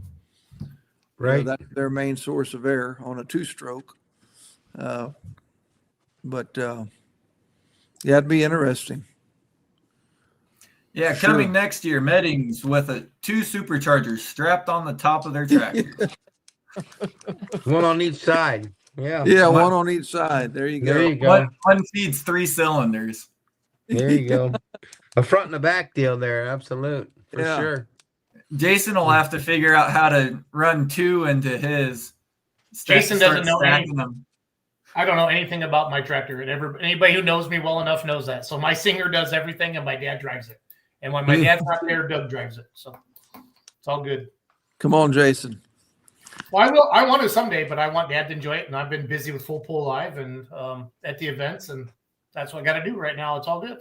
Yeah, y'all definitely stay busy. That's for sure. We sure do. We sure do. Do a very good job. Good to see your guys' faces. I'm glad to have you on tonight. This has been fun. Connor, what happened to your hair? Yeah, pushing. He didn't know if he should take his cap off. He's going to have to get him. He's going to have to, for a guy that's 21 years old, it's leaving him quick. Hey, 53 years old. I know you can't see it, but that's all hair right here yet. Little thin. That's what a flat top looks like. I don't know what happened. It's leaving him quick, he says. It's leaving him quick. For sure. Well, Randy, what do you got? That concludes my list of stuff. I got Clint. What other classes make you, besides pro stocks, make you leave the trailer and come up and watch? Yeah. The 4-1 limited pro stocks. Okay. I like Why? it. Why, Connor? I don't know. It's no knock on the 5.0s, but No. I get it. there's no knock. As far as like the ag chassis and stuff, I mean, I think some of the guys that we see run with PPL in the summer, like Jesse Geiza, and there's a lot of them 4.1s that come run, and those are really good running tractors. And as far as the ag chassis go, I enjoy watching a really good class of 4.1s. It can get interesting in a hurry.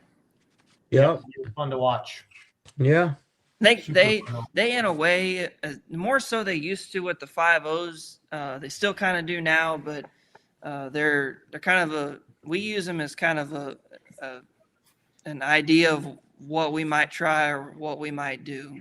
It's kind of the closest thing that we do. Any of a tractor class that pulls before us, we're looking at them pretty close. Yeah. Yep. I mean, obviously, it gives you a pretty good idea of maybe what to do or what not to do.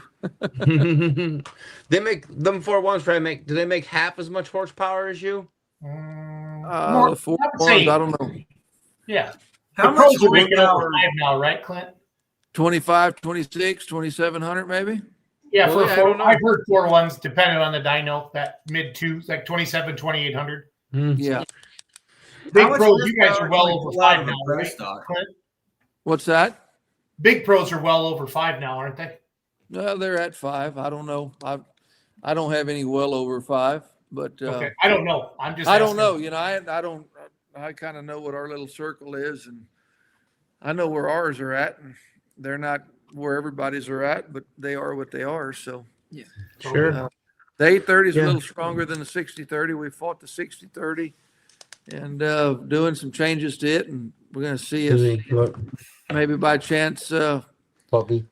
we'll get it woke up a little bit. But I've had many, many podcasts with the Medians over the years, and this is the quietest the dogs have ever been. So Yeah. I wanted to double check that they were still alive. So, Oh, yeah, they're 'cause you guys still always here. got more dogs. nobody scratched on the door lately. There you look there. Yeah, So happy to be there. Yeah. absolutely. I know the answer. I know Clint's answered this question, but Connor, who's your pulling hero? That is a good question. Because your dad's going to say Kevin Masterson without a doubt. Yeah. Well, Kevin and before Kevin, it'd be Don. Mhm. Don is the man. Very grateful that I got to know him and spend some time with him there toward, well, the 1 year we were there with the dyno. And Yeah. wow, what a guy. Mhm. Isn't he the winningest driver in Louisville history? I think think so. so. Kevin, Don- It's Kevin's a probably the house next that closest. Masterson built. That's what Louisville is. It's a house that Masterson built. Yeah. So it's nothing.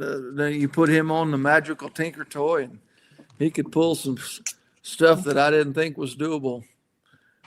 I've never Yeah. had much luck or seen a lot of people that had luck with the right side at the track at Louisville, and I've watched Don go down there and win the whole deal with it. So I remember one year Susie and I were down there. Saturday night, the last hook of the class, the last tractor, and everybody's pretty much getting up and wandering out. They rode him off, and he went out there and just beat their ass. Just Oh, straight yeah. up. He Put was the known pass for that. down.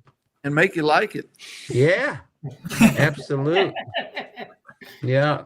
I remember seeing that one night. That's just amazing down there for him, for sure. Yes. Yeah. So Connor, what's your answer? I'd say a mixture between Don and Kevin and Rob Russell. we've learned a lot from Rob too, and I like when he comes and hangs out with us, and mainly because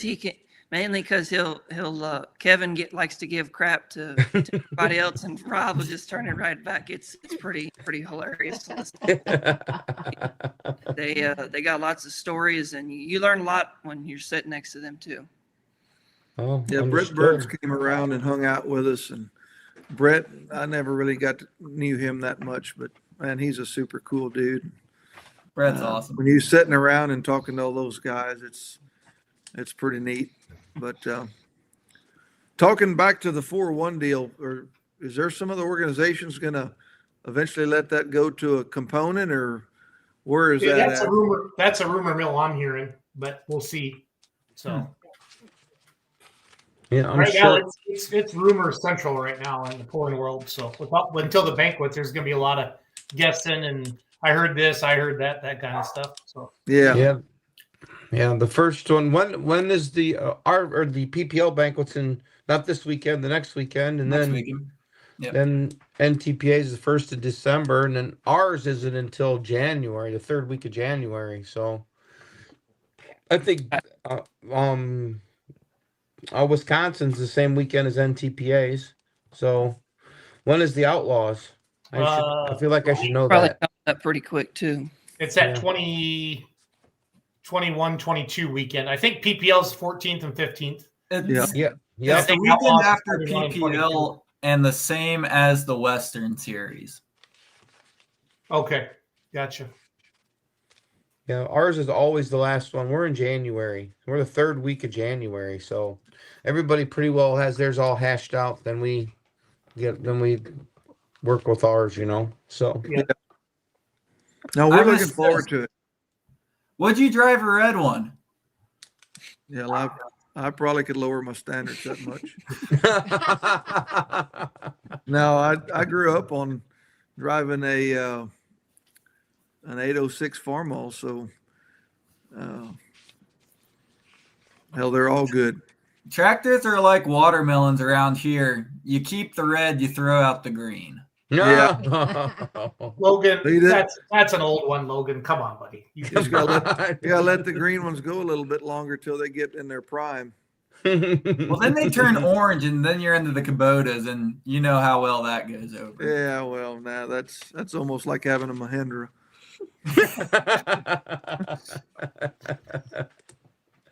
For sure. Absolute. Well, what do we say? That's all I got on my docket. It's been a blast. Yeah, absolutely. We got everything covered. My list is pretty well all wrapped up as well. Logan did a Randy- great job again. Randy, are you on the roller this year again at Louisville?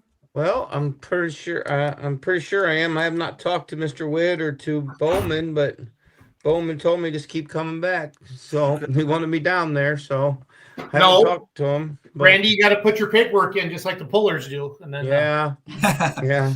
Show up on Monday and help park. But yeah, as far as I know, I'm planning on it anyhow.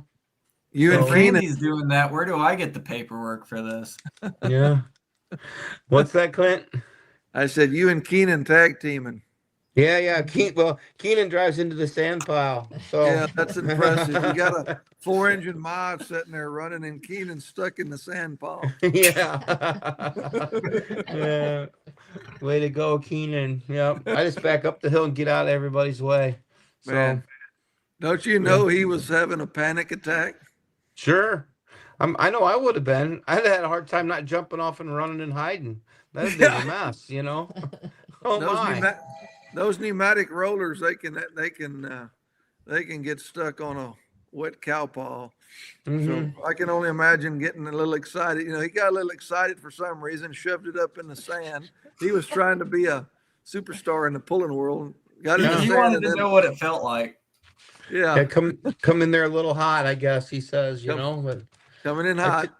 yeah, I tell you, when I back up the ramp there, when seeing all you guys go by there, there's just something about going to Louisville.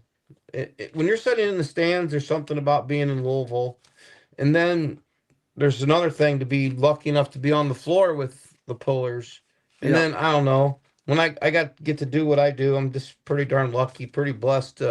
People put up with me and let me get away with what I get away with, but there's just something to be sitting on the starting line to watch all you guys drive by, and it's it's just pretty blessed to be able to do that. And then I just Yep. think to myself, you know, I hope the brake pedal works on this thing. You know, this thing's Yeah. older than I am. I'm like, oh my, you know, oh please don't give up on me now. You know, especially if Vaughn's over there close to me, and yeah, it's something, that's for sure.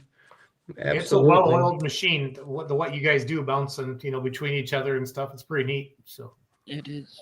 Yeah, when it's it's like almost in the sub-teens and they just don't have quite enough room for you to get inside the door, and Bowman rolls the door down and you're sitting outside. That gets intense out there.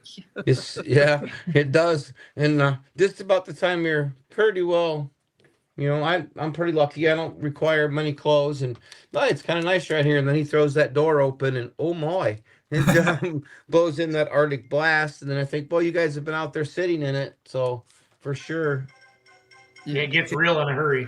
It gets Absolutely. real in a hurry. absolutely. This For- this last year, it was cold when we showed up, and it was colder when we left. But the couple of years I had been there before that, it was like I showed up in just a pullover jacket or t-shirt weather, and normally I got it. Normally by the time I was pulling by Thursday or Friday, that's when the front was blowing through, and it was great. Mm-hmm. Yeah, it's been. I tell you what, I really enjoyed being able to be on the roller, get off there, and then with the Pro Stocks being last, I park my roller and get on that little pit bike, and I can zing down there to Broadbent and hang out with everybody for a little bit and do our thing, and then, oh, downtown, here we come. You know. So- There's not a better feeling, and I've only got to feel it twice, but to win your qualifying round and then get to go back to Broadbent knowing that you're staying. Yeah, you don't have to go out to your trailer. Yeah. Yeah. Well, we always get to stay till the next morning, but it sucks just as bad, But when you're pulling a smoke tube off after qualifying round, it's kind of a Debbie Downer. But- Especially when you're less than an inch short. That really stings. Yeah, we almost got the 60-30 in there last year up until the old freaking V8 Massey took us down. Damn. Oh, Carlton. Both of them were close, but it just is what it is. Yeah, you're down there dodging bullets at that point. Yeah. Yeah, for sure. Yeah, those are the 48 of the baddest hot rods in the nation that you got to get in against. That's for sure. Yeah. The first year I made it in on Thursday night was the same first year Cole made it in. Might have been one Yeah. of the best nights of my life. So, Yeah. Didn't go to bed too soon that night. I think I went to bed with my pulling pants on, actually. Yeah. Well, it was cold. It was cold, Clint. You needed. Oh, Lynette did pull those off. It was like 4 a.m. Yeah. Hopefully, Yeah. hopefully Go ahead. I said hopefully the Zyjeks will make it back this year. I know one truck is put in. Yeah. So Yep. hopefully they'll be back. Yeah. Yeah. No, We had Cole on there a couple of weeks ago, and he had told us that. And actually, Cole called me today. I chatted with him a little, so I gotta call him back. So, but yeah, it was. Hopefully, he'll get in. He won the Texas points, so maybe that'll He give did. him enough to get in. So Those Cole and Whitey are they don't get much better than those guys. how long have you been? Are you been pulling with those guys the whole time, Clint? We started, when we started Outlaw, we pretty much started kind of running with them because a lot of times, most all the times, the two-wheelers and the two-wheelers, mod, and pro stocks are at most of the same hooks. So we traveled a whole lot following that red and white trailer around. There ain't nothing wrong with that. No, Yeah, yeah, good people for sure. For sure. Absolutely. What else you got, boss? Jason? No, I was looking for a picture of you on the roller at Louisville because I have one. And then, I found a picture of Clint and I in Broadbent. I want to upload that quick. where were we at? I always take my selfie with Clint, so we have a good time. With that. Oh man, Oh yeah. look at that handsome stud. Woo! Clint and I we've had a lot of fun over the years. We're drinking some whiskey after the Outlaw pulls for a couple summers there. That was I broke a couple of his cheers accidentally. You did. Oh, I Got a little out of hand. That's all right. That's all right. Yep. No hard feelings. Moonshine was always good. There was always a lot of that around at Outlaw Pools. There was. There absolutely was a lot of fun. Jason's gonna have to make it back to Nordheim one of these years. Yeah, we. What are your dates on it this year? Because Polaris Championship's the 15th and 16th. I think it's the Alvin. thing. Okay. You guys, if you ever get a chance to go to Nordheim, Texas, anybody watching, it's a great poll, great venue, and the food is stupid good. And one year I was lucky enough to announce the chili cook-off. I got to do all the auction stuff because the feller didn't show up. Remember that, Clint?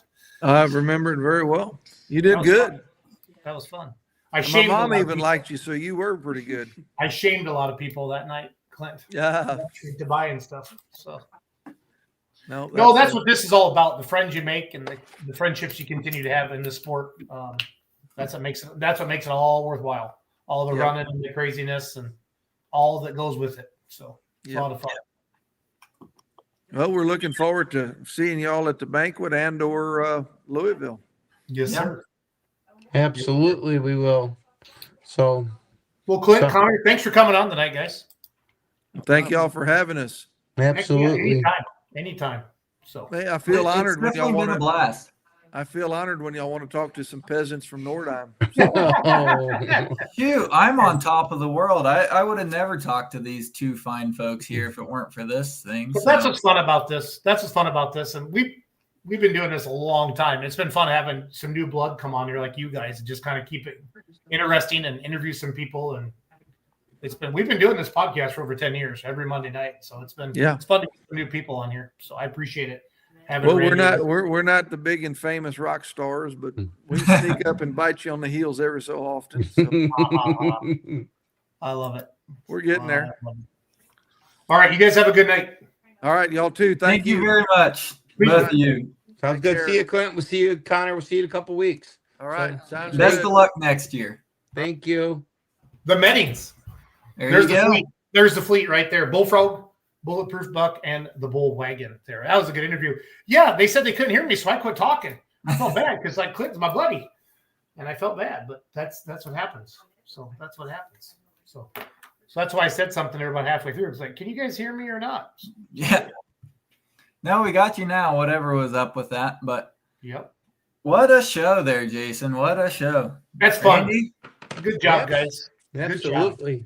Yeah, it was a lot of fun. Like I say, I really appreciate you guys letting me ride along with you because that's about all I feel like I do most of the time. Logan, your interviewing skills are getting better every episode, Logan, and it's fun for you. And it's fun. Honestly, it's fun for me to have you have people on that you don't really know because it's a genuine interview. Then you know what I mean. So next week, who'd you talk to at the FFA convention? Who you It got was for next week so far. Of course, I don't remember their names. The Massey Ferguson Farm Super Hit guys, right? Yeah, that one. David and Joe Batliner, I think is how you pronounce their last name. Cool. So got to talk with David there, got to talk with Joe. It was a great time, doing a great cause out there. So hopefully looking to have those boys on this coming week and talk a little bit about some stuff with the FFA and their kind of one-off specialty Massey Ferguson they got there. Yep. And that's that's an ag chassis. So that's a Massey motor, that V8. So yep. They can't just do whatever they want sheet metal wise on those. So that's exciting to do that. Then, you guys will be able to report on the PPL banquet after that. Yeah. Yeah, that won't be Monday. Next Monday, but the Monday. I'll be able to report on California. Yep. Yep. Yeah, where are you guys flying? The Indiana State Invitational for MLM Motors. Where do you guys fly into out there? Fresno. Flying to Fresno. Fresno, California. I almost said Fresno, North Carolina. Fresno. When are you doing that? Thursday? Yeah. No, Wednesday. We're going to go out Wednesday and we're going to do like a tour of the town. So I want some other things. Don't leave us yet, people. Joe Ader got a Skag sponsorship. Yeah, pretty exciting. So we do the dirt with Dan Mayer on Full Pull. Here, I want to share that video. Dan went up to New York and actually broke the news on this. Where did I put that in here somewhere? Sucks not having Kenzie here. Let's hear. Oh, we had a video experience.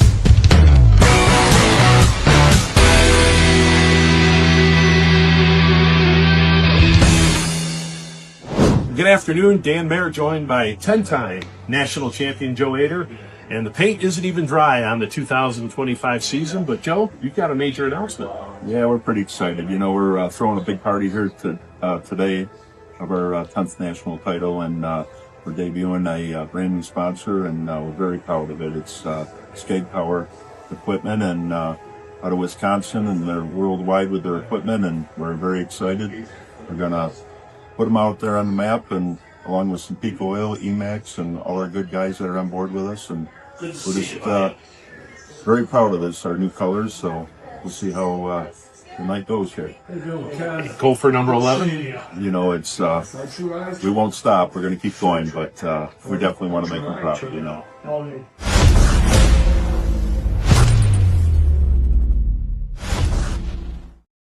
So that was courtesy of Dan Mayer, the Dirt with Dan Mayer, the voice of Full Pull, breaking news on there. So it was good to see him do that. How many corporate sponsorships do we have in pulling? And this is, everybody jump in on this for those who are watching. Facebook finally went live. We had some issues earlier with that, but think of it, Randy. How many are they corporate sponsorships on any OSTPA tractors or PPL tractors or Logan? The only ones I can think of is, Hertz got the Ferris, in Ohio. And then obviously Mike Connie's got the Mac trailers. And then there's Jeff Hodem. He's got the Brad Becker scales. Breck Bueller scales. Yep. I can't think of any more. I'll keep thinking about it though. Nothing else, Stan. Rink Seed with Brett Berg. Brett Berg, yep.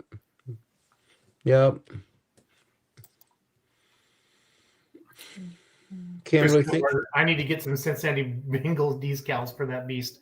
Yeah, it kind of did. Kind of looked like some underwear I had in high school. I think some zebra skins. Something like that. You sure that was high school? Yeah, it might be. Yeah, it's been a couple of days, Randy, since I did. Just checking. I'm asking for a friend. Susie. I'm asking for a friend. If you guys haven't seen yet, there's a truck called O-Line out of WP Developments, and it's owned and going to be driven by the NFL guard that plays for the Colts. Is it Tucker? Is his last name? He's going to be on the No Practice podcast with Chase and Adam and Tyler this Wednesday night. So the fact that a current NFL player is going to be driving a super stock diesel truck, guys, that's not going to be bad for ratings. So it's going to be awesome. It's going to be great. If we could take 10% of NFL's viewership. Is he going to debut? Where's he going to debut that? I don't know. Hopefully the guys will break that down Wednesday night. Logan had reached out to him for an interview, and then I know Chase got a hold of him, or somebody did from No Practice. Might have been Tyler. I'm not sure. Sure. That'll be fun. That'll be Wednesday night. And then you guys have you seen the Breaking Barriers podcast yet? I've seen him around. I haven't watched much of it. So he did an interview with Brian Connor last night. And, I seen just a little bit of it. Yep. It's on their YouTube channel. Brian brought up a lot of good points. The one thing he talked about was, the prize money doesn't match basically what it costs to build these things today. We're getting paid the same we did back in the day when Ernie started. So that was kind of neat to see him go. But go head over to the YouTube Breaking Barriers. Yep. And Gary Barntrucker just started pulling a couple years ago. He's got a 466 tractor. Pulls East Central Iowa. Has got a couple point championships with it already, but super professional. Does really nice interview podcast, sets them up, not a bunch of hicks like the three of us just sitting here yakking on our computers. Yeah, set them up nice. No, I'm just joking about us being hicked because we're not, but does a really good job with it. He went down. I don't know if he went down to Ernie. Not Ernie. I don't think Ernie and Brian talk anymore. No. I don't know if he went down to Brian's shop because they both kind of have their own businesses now. I think Brian does a lot with fuel systems. One does alcohol, the other does diesel. Yep. So But no, now that you mention it, it was back in the early days. I talk whenever I got on this show with good old Mike, bringing on Pulling Through the Past. He had a couple guys on there that they had actually interviewed. So I took some points from their interviews, but no, very, very professional. So Good deal. Yep. Good deal. Well, cool. Get a hold of Batliners for next week. Logan, get that lined up. And then Randy, do you want to try to find somebody else for next Yep. week? Yeah, I sure will. What do you think? I want to keep mixing up. Like today I talked to a gentleman from the Southeast Ohio Pulling Association. Like, I really want to put a bigger spotlight on these smaller clubs. Like, so if anybody's watching, we'll interview anybody. We're easy. Sure. So, I think it's a chance to do, get some word out about your club and different things like that on the podcast and get out there. We have a lot of people we used to have more people watch this live. And now we have a lot of people listen to it on Spotify and iTunes now, like throughout the week, and watch on YouTube. So it's been fun.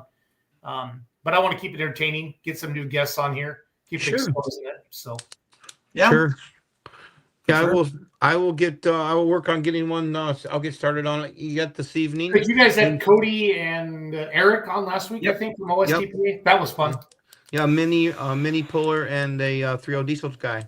Yep. So, And I'm trying to do some short clips. I don't know if you guys see those. Yeah. So he's posting those throughout the week. So I talked to Jeremy somebody. He has the Hell Camino truck. The Is who Hell I talked Camino. about. Yep, I got it. I think I got a picture of it, guys. I'll show it to you. It's a 4-wheel drive mod truck, not a blower truck like you guys have, Randy, but a mod. okay. Hell Camino. I think here it is, guys. I got a picture of it. Boom, there it is, the Hell Camino. wow. Where is it from? He told me, let me check my notes. He's gonna work on getting on the show. I've Somewhere in Ohio. seen that truck before. If it's the same truck and I'm not mistaken, I've seen that truck before. It came out of the Carolinas, he said. God, where's he from? I'm looking through my notes. I got a lot of notes for today. Shoot. I don't know, guys. But he's That's a okay. super nice guy. That's okay. Diesels and Dark Corners was wild. I really didn't get a chance to cover that. That event. Yeah. How did that go? Yeah, they had their biggest crowd ever again. Good. 147 hooks. We started at 4:30 on Friday, got done at 2:30 a.m. And then Saturday we started at 3:30 and got done about 12:30. So How many fans were there? How many people were in the stands there? I would say there was 4,000 plus there on Saturday night. That's cool. That's exciting to get that many people in a venue. That's my guess. I can ask Ryan and those guys. But Yeah, you've seen enough of those big ones, little ones. You get it. You know, for sure. Finally, the stands were full. I would say their bleachers probably hold a couple thousand, and there had to have been another couple thousand just walking around. It was wild. Got it. Then we kind of glanced over at North Carolina State Fair. Looked like they had a lot going on down there with stuff. Yeah, Bert streamed 4 sessions for us for Full Pull Live, and that was great.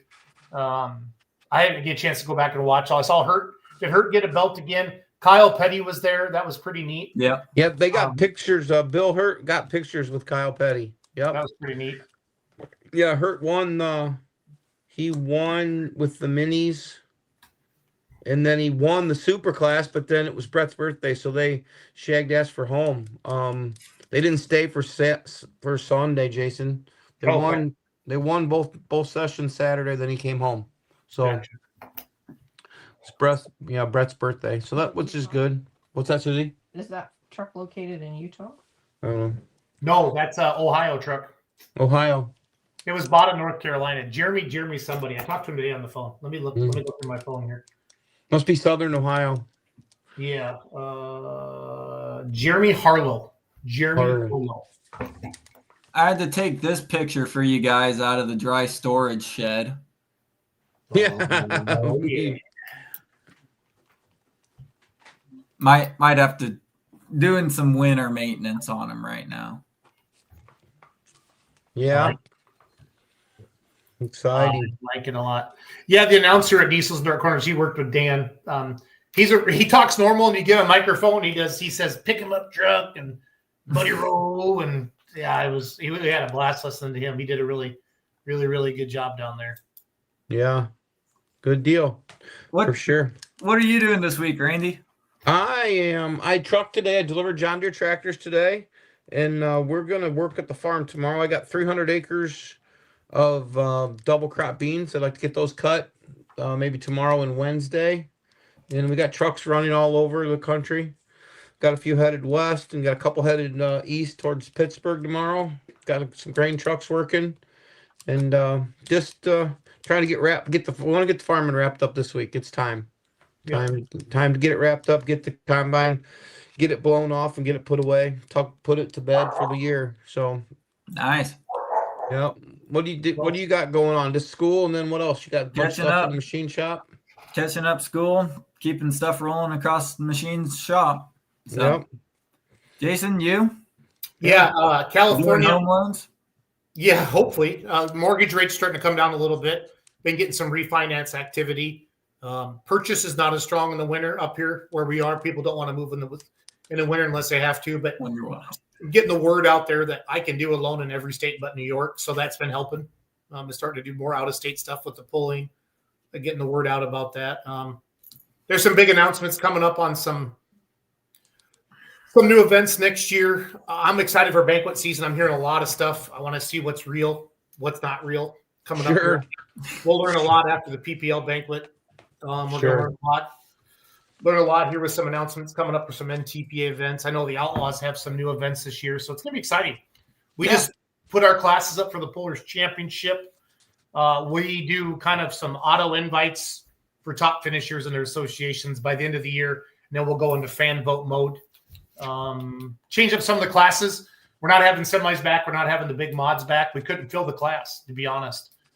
We want to have a class where 10 people want to be there. Sure. And the mod and the semis have been tough. So we're going to have the light mod or the ITPA outlaw mod class, the 7,400 pounds. They put on an awesome show last year.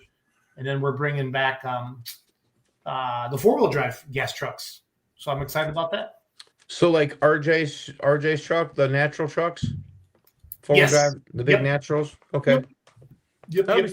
That'll be good. Now, which rule set is that? Is that the PPL rule set or is that the NTPA rule It's set? the one. Well, we've run PPL the last 3 years. I know I always know we bid it out we bid it out last year because to have like a different sanctioning body do it.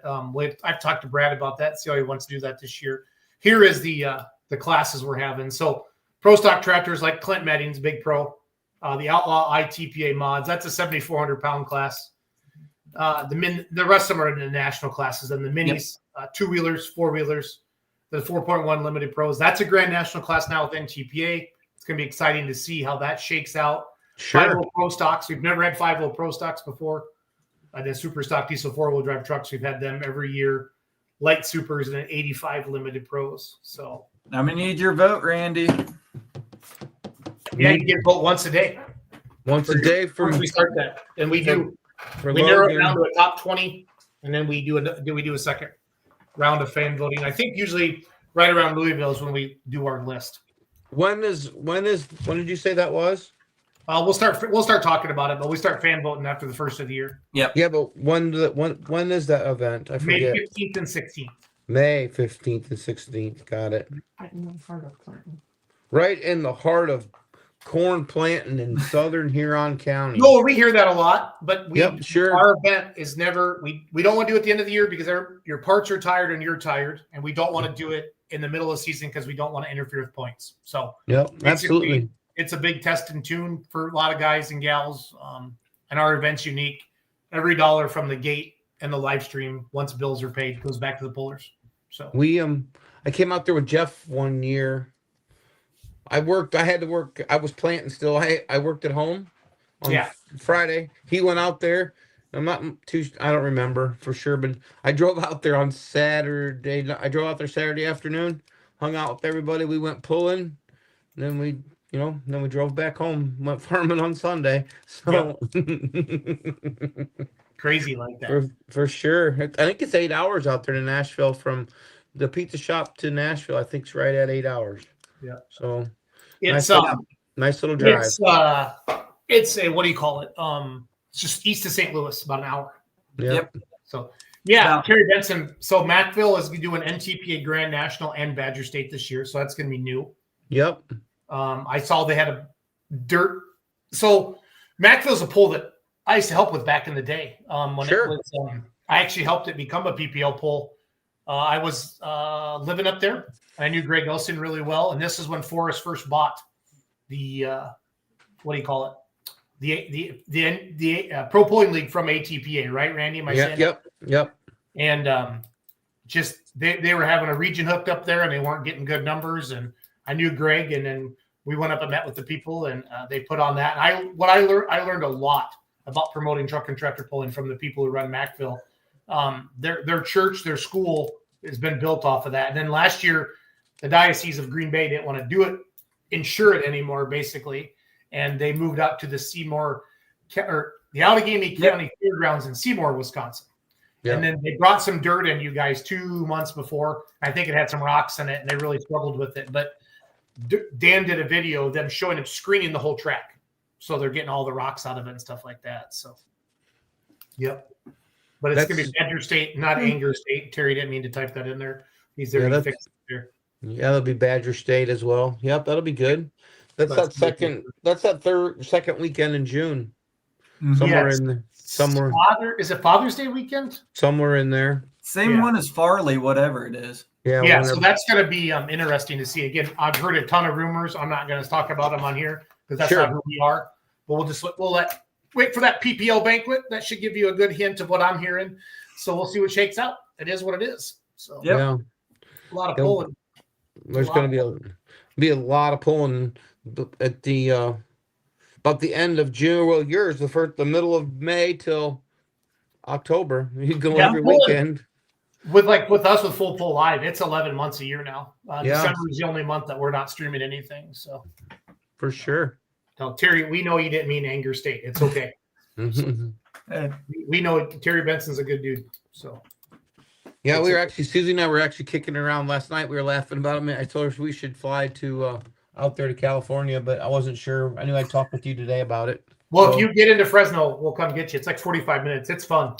It's a lot of fun. So Fresno to that'll be good. Even Chase, not your Chase, my Chase said something about it. I'm like, well, let's go get tickets. We'll make it happen. So, You wouldn't be making a layover in KCI, would you? no, we're Kenzie and I flying to Phoenix, and then Phoenix to Gone. Fresno. So there's not much that flies into KCI. I know. Logan. It all goes to Denver or Phoenix. no, but Logan, don't feel bad because I live an hour west of Madison, Wisconsin, about an hour 20 minutes, hour and a half to get to the airport, and nothing does. It's always we have to go O'Hare or Detroit or something to get to head out. So I've never flown as much in my life as I have in the last 2 years. So That's good for you, Jason. Keeps you young. we're only 40 minutes from Cleveland, but we don't get to go anywhere. We got to go somewhere to get to where we're at the ending result. That's for sure. So, but that's one thing I want to start doing better with the three of us. And Kenzie knows this as well. Again, she's off for her sister's birthday tonight. But got it. That's like good. there's so much stuff on social. I don't want to miss anything. So I'm gonna start. I've been trying to do like daily lives, like in case you missed it. I've been trying to take notes, like stuff I see throughout the day. And you just have fun. I want to talk about the Joe Ader deal, breaking barriers, O-line, and a no practice podcast. I'm glad Terry Bronson brought up Mattville because I forgot about that. What? So Jacob Hardy keeps talking about the Western Farm Show. Yep. Oh, he wishes the Western Farm Show still had a pull. Aren't they building something there? That's it. That was at Kansas City, right? No, Yeah, Yeah, but I went to the one that Doug Kemper Roberts Arena. used to be. Doug Roberts used to do one back in the day in the Kemper Arena. Kemper, there's Hale Arena. I've been to the one in Hale and in the one in Hale was the one that Ron Stone did, right, Logan? Yeah, Ron Stone did the one in Hale. Okay. The one in Kemper was always Roberts. Yep. That was like the week after Farm Show, right? After Yes. Louisville. After Louisville, like the week after Louisville or 2 weeks after Louisville. Yeah, I think it was a couple weeks, but I don't remember. It's been a couple days since those days. Yeah, agreed. I don't remember. We never made it out there. That was back when Swearingen had the Joker. Yep. We never made it out there to that. We always bring the Louisville crud home, and you're not just getting over that, so you don't want to go back for round two. So Oh, No, yeah. That The was NTPA my banquet's favorite in Florida event. this year. I don't know if you guys knew that. The NTPA banquet's in Orlando. That's Yeah. kinda neat. They changed venues, so. Yeah, it was in Dublin, Ohio for what 25 or 26 years, I think they said. So Did you guys know the last year there was an NTPA Grand National in the state of Florida was 1979 in Tampa? wow, that was a day or two ago, huh? Yeah, Dan, I had to ask Dan Mayer about that. So that's kind of. Oh yeah, and then thank you, David. Tucker went live the other day on Yeah. What's Smoking.net Saturday. Gordyville's coming back in March. So do you know anything about? Is there anything going to happen in Fort Wayne? Still, I've been hearing rumors. I haven't seen any signed contracts from anybody like that, but Yep. I'm hearing rumors about that as well. We better shut this down. We're gonna get called the Let's Grow Rumors podcast here. Well, that's what I was hearing too. So Yeah, it'll be fun. That's why I'm excited about like these next couple weeks. absolutely, It's gonna be big. What Logan said, the Let's Go Rumors. I like yeah. Let's grow. The Let's Grow Rumors. What's Logan, this if one? you get the chance to go to rodeo in Louisville, go to the same rodeo company, put that one on at Great Lakes Circuit Finals. You'll see a lot of show cattle. Yeah. We saw it last year. We were driving around and we were like, what is going on here? So they're at Freedom Hall and at the convention, it's the International Louisville International Rodeo, or the North American International Rodeo. And the Livestock Expo. They show Livestock cattle. Expo. Yeah, they show cattle and they have a rodeo that night. Yep. Huge. Yeah.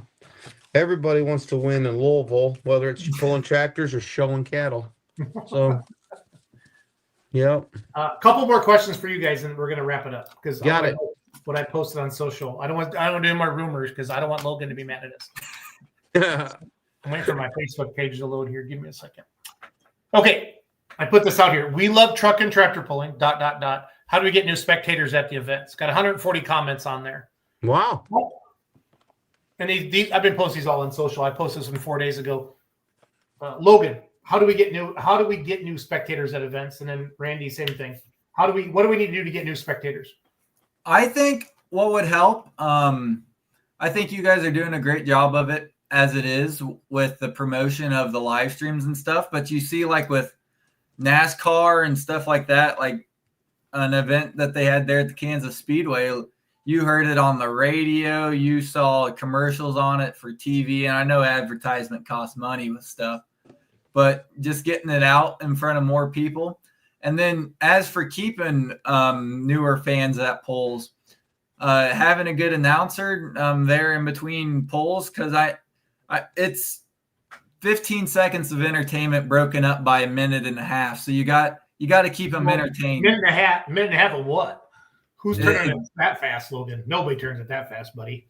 Yeah, nobody. Yeah. I think it's well, okay. This is a good question. We still got quite a few people watching. Randy, in all seriousness, I mean, what's the fastest you've ever seen? Is it 3 minutes? Is it 2.5 minutes between hook to hook?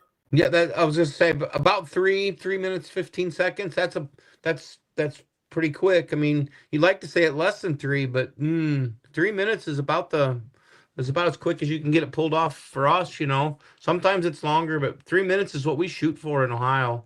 Maybe I'm spoiled with two tracks. Doesn't go back together well. If a track doesn't go back together well, it takes more time. Yep. And then you can have bad people on track equipment. Yep. Okay. So you can have a good track, but if you have bad track people, it doesn't matter. Correct. You can have good track people on a bad track, and then you got the pullers that just take their time getting up there too. I mean, that's one thing we got to work on as well is get up there as soon as that sled stop, let's rock and roll. But like a diesel motor can be running and they can roll up. Logan, you're not starting until you know it's time to move. Yep. I mean, I get, because you can't get your motor hot. So no, because the track rollers roll off. John Mears gives us the thumbs up. We hit it, fire her up, and roll out there and hook on and go. So it's one of those deals where we're not rolling out there until kind of the last bit we can. But I want to put these questions up because I want everybody to read them and everybody to talk about it because we're all thinking the same thing. Right? Sure. All the time. Well, let's just put it out there. Let's get it out there. So that's one thing I want to know. I like seeing this stuff like 65,000 and 70,000 at the Astrodome, and those were the glory days. I hate the word good old days because I think pulling's as strong as it's ever been, but it's not. it's not getting the crowds as it did back then. I think 20, 30 years ago, our economy was more ag based. I think we had more farmers. I think we had more people that there wasn't something to do every weekend. When the Truck and Tractor Bowl came to town, it was something special, like truly something special. Now, guys, there's something to do every other day. You know what I mean? Well, right. And there's a lot of people that, you know, they load up the family, they go camping, they do these side-by-side things. There's a lot more, you're right, there's a lot more things to go do than there is to go tractor pulling or go to the county fair and then go pulling. There's a Put lot Kurt's more comment back activities. up, Logan. Okay, who actually does that? Who actually does that? Turns it in 1.5 minutes. Who's the fastest pulls? I was timing a couple. McLeod, Kansas turns it very quick. Okay. They got one of the best track crews there. McLeod on 90 seconds is huge. That's what that says. 90 seconds. But he's saying every other track. Like you yeah. put 2 tracks, and this is your dad, right, Logan? Yeah, this is my dad. Okay, so you can do this, but don't race them. I mean, it's cool at Bowling Green every now and then, but you can. I mean, once that other track's done, then send the next one. I mean, if you get it going and nothing breaks, you can pound it out like that.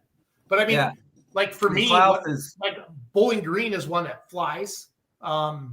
Any venue with a good place to stage tractors where you can set your tractor and go up and watch the class and not have to constantly itch it up the line. Like Henry, Illinois, there's another good one where they can fly through tractors very quickly just because it's a wide open staging area and you're not bottlenecked. Yeah. And they have a good, last time I was in Henry, they have a very good track crew. They put on a great show just with the track crew itself. I've been to some outlaw pulls that are fast, super fast. I'm trying to think off the top of my head, like a Rock Valley does a really good job. But that if you have 2 tracks, promoters, associations, that should be your goal. And one of the questions I asked, I hope you guys can keep going with me a little bit on this night. One of the things I asked, how long should a show take? Yeah, diesels and dark corners. Yeah, that 8-9 hours. Guys, there was nobody left after the 4th hour, 5th hour. Right. There just isn't. So as a promoter, we talk about how much these shows cost. It costs all this money to have a Grand National or a Champions Tour or a Big Outlaw Hook or something like that, right? Then guys only put classes in for 3 hours or so. Why piss away money if you're not going to have people watching anyway? And then you got to run your classes in prime time that are going to make people come back. Diesels and Dark Corners did that. I love 3.0 diesel trucks. I love 2.6 diesel trucks. But what's cooler than those? Van Hazley. Yeah. Diesel trucks. So all that stuff ran earlier. You know, now they have Pro Farm tractors that go first every night. They kind of lay the track in. But I think we got to start asking harder questions about this. Well, take an event where even on a single track event where you have 60 hooks a night. Okay. We'll just lay there. And if you can go from if you can go 4.5 minutes down to 3.5 minutes a vehicle, that saves you an hour right there. Absolutely. Yep. I think because a lot of pulling's supposed to be entertaining. And you said it, Logan. You said it when you said pulling is fun when they go down the track. But like when we live stream, we don't show. That's why we have replays and we show stuff going on in the crowd, because who wants to see a track go back together? Not me. You know what I mean? That's boring. And for the people sitting there, that's why if you don't have a good announcer doing some fun stuff, guys, it sucks. It really does. It's boring. I've also had the pleasure of being around some great sled operators and the way they set their stuff up. I mean, they know what they're going to do for the next class. And there's a skid steer sitting there ready to put blocks in or pull blocks out. And you have a minute there turnaround. So Randy, what's the fastest you've ever, like, what's the best thing when a roller and scraper follow the sled down? Like, tell me what you think is the best scenario for something like that. Two, one at each end, Jason. When we Susie and I were the promoters at Norwalk, Ohio, at the Huron County Fair, we would have roller and scraper at the starting line, roller and scraper at the finish line, and the skid steer with the rake on it at the finish line. And the starting line, they go to 150, turn around, get out of the way. Same at the other end, and we could really whip through them. But a lot of times people don't want to have that extra roller and scraper, or they don't have the room for it. So, but that's the perfect scenario. But now at home here, there's been a few of those guys, like Jim Miller's got that tractor tricycle front end with all Yeah. that stuff on it. Those things are real. If you can have two of those there, boy, I tell you, you could whip a show out in a couple hours if you this wanted is the to. greater You know, roller combination. Tractor is great help. yep, for sure. There's two types of promoters, guys. There's a standalone promoter, like a Greenwich, Ohio, right, Randy, like you. Yep. And then you have your fairs. Fairs don't want a long show. I mean, They want to, they get them want back you to out. go back out in the midway. Like a Yep. fair promoter, they don't even, half of them don't even love pulling. They just want to know that I need to have something on Wednesday night, Thursday night, Friday night, Saturday night, Sunday night. What is it? Rodeo, demo derby, local pull, big pull. I don't know. But you know, or a combine derby or whatever. But they want you to get back out to the midway because that's where they make their money. 3 hours is about what they want, so that we can get the people back out spending money. That's what they want, and I get it. And We just a understand. public service announcement to all promoters out there on a fair board. If you can schedule the pull before the demo derby, that's greatly appreciated. We've been pretty lucky. A lot of our guys, a lot of our promoters are pullers, a lot of puller based promoters, you know. So a lot of in the state of Ohio, a lot of us, we have everybody's, you know, the derby pit is not back in the day, you pulled in the derby pit, you know, pretty much. Not anymore. Pretty much everybody's got their stuff segregated out, you know. So everyone has a tractor pull track and then everyone has a derby pit, believe it or not. So there's a few places we still pull in the derby pit, but not very many. Yeah, I talked to a promoter the other day. They actually put stuff down.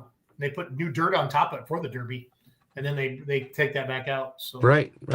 this is one thing that Tucker does well, and all the indoor pulls, but I've seen him do it. Some outdoor pulls. They pick up the vehicles and back them in. Sure. Like in Louisville, and I saw who did that outdoors somewhere, Randy. That was at Chapel Hill. Chapel Hill. Yeah. Yep. And 2020, the COVID year, Frank Keener, he promoted a puller promoted a pull at his hometown Ashland, and he did it there, and he went at the finish line as well. He had a tractor. As soon as it was over with, he'd pick you up and tow you right off, and that really helped too. But you got to have you got to have a couple pretty good sticks to make that all happen. You know. Yeah, you do.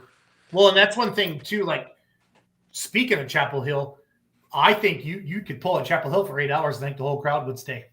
Yeah. I mean, how many they only have one Grand National, right, Randy and Logan? Where? Chapel? Just Chapel Hill.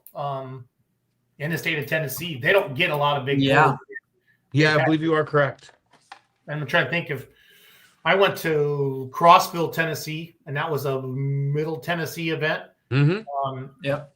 And that was and there was a huge crowd there. So certain states, again, we're not trying to like say we're the Bible, but like for what we get to see, Sure. you know, from time to time, I think that helps a lot. So And we get to see, I mean, we kind of we talk about it, our group, you know, Jeremy and Justin and Chad and I, Super Joe, we laugh about it a little bit and talk hard about it. You know, we go to some of these fairs and we're trying to help them, and they're like, we've been doing this for a lot of years. We've been doing this for 30 years. Yeah, you do one event for 30 years. We do 50 events a year. So work with them, you know, you try to work with them. You don't want to make anybody mad, but you're trying to work with them, you know. Some people don't realize that. So it makes a big difference for sure. So this conversation all stem from we love tractor pulling. How do we get more fans? yeah, absolutely. Hold on, I got more, guys. I got more. Uh-oh. No, because it's fun to see the psyche of the fan. Because at the end of the day, without fans, this is nothing. Right. Okay, so Full Pull did 3-0 driver rankings. I don't know if you saw that, and this was going on. I want to explain this, and we did it with Grand National Class or the national classes earlier this year. It was sent out 2 pullers that compete in the class, some of the top finishers. You couldn't vote for yourself, and the whole idea was you can't. It's not who has the most money, Randy or Logan, or who has the best equipment, who's the best driver, who could basically jump in anything, right?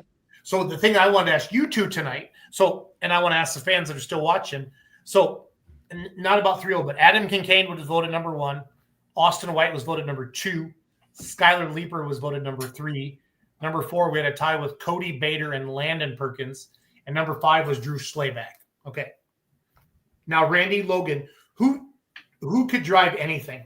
Randy, just think of some pullers that you know that didn't matter what they could jump on a pro stock or a mod or a two-wheeler or a mini. They could just drive it. Same with you, Logan, and same with the people watching. Who do you know that can drive anything? They have just the feel, they have the knack.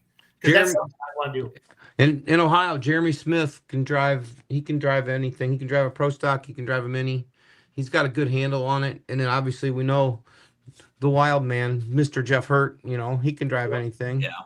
And then Chase Smith, he's got a mod. He's driven a few of the one of the guys' pro stocks here in the neighborhood. He's really good at it. Those guys have good handles on it, and I'm very blessed to be close to those guys, you know, and watching and learning from them. But those guys are all really good that I can think of right off, like quick thinking about it, you know. There's more. I just have to think about it. But one person that impressed me was RJ Simon jumping on a pro stock. Sure. And then the semi. Brandon showed he could drive anything too, but like watching RJ drive the two-wheeler for years in the mod and then jump on the pro stocks with success. Now, granted, they got money and they got the best stuff. I don't care what anybody says. And he drives the semi as well. So think about that. And I've heard that do other interviews, different driving styles and clutches and hand throttles and this and that. But talk about talent. I mean, that's there. That's something I want Dan to do on Full Pull is like just let the best drivers in the sport. But again, I love that voted on by their fellow drivers, not Dan sitting there making a list with Miles Krieger and his buddies. He sends out a survey and you can't vote for yourself. And that's fun to see there too. So Frank Keener's another one. He's got a couple national points championship as a super stock, and he's driving 2-wheel drives now. Yep. And I believe and he's driven the mods in the state of Ohio for the Bargy family. So Frank's another good driver. He's got a good handle on things, and he's only 17 miles from home. He's a good guy to have around. I've learned a lot from him as well. So, but these are kind of things like if we don't have these kind of conversations, Randy and Logan, people don't think about it. You know what I mean? Yeah. Otherwise, it's just sitting around drinking beer and you talk about it or whatever. Yeah, for sure. Like Jordan Nelson, he came to my mind. Between him with Simons and then with their own stuff, he's been on quite a few different rigs. Yeah, doesn't he drive Brett Berg's mini? He drives Brett's minis. He drives Norton's minis. So Logan, if you want to have shows about this, we can dedicate an hour to this or have segments. But we got to promote it ahead of time. Like, hey, jump on and just have a debate like this, and we have a lot of people watching, putting comments, and that's what makes it fun. Another thing I did was ticket prices. Yeah. I am sick of hearing that truck and tractor pulling isn't family friendly. I literally want to just what are you kidding me? Because it's still the cheapest. I mean, the cheapest motorsport there is. Yeah. I still see comments every day on Facebook or TikTok or Instagram that it's just not family friendly, and it is. I mean, kids get in free. I mean.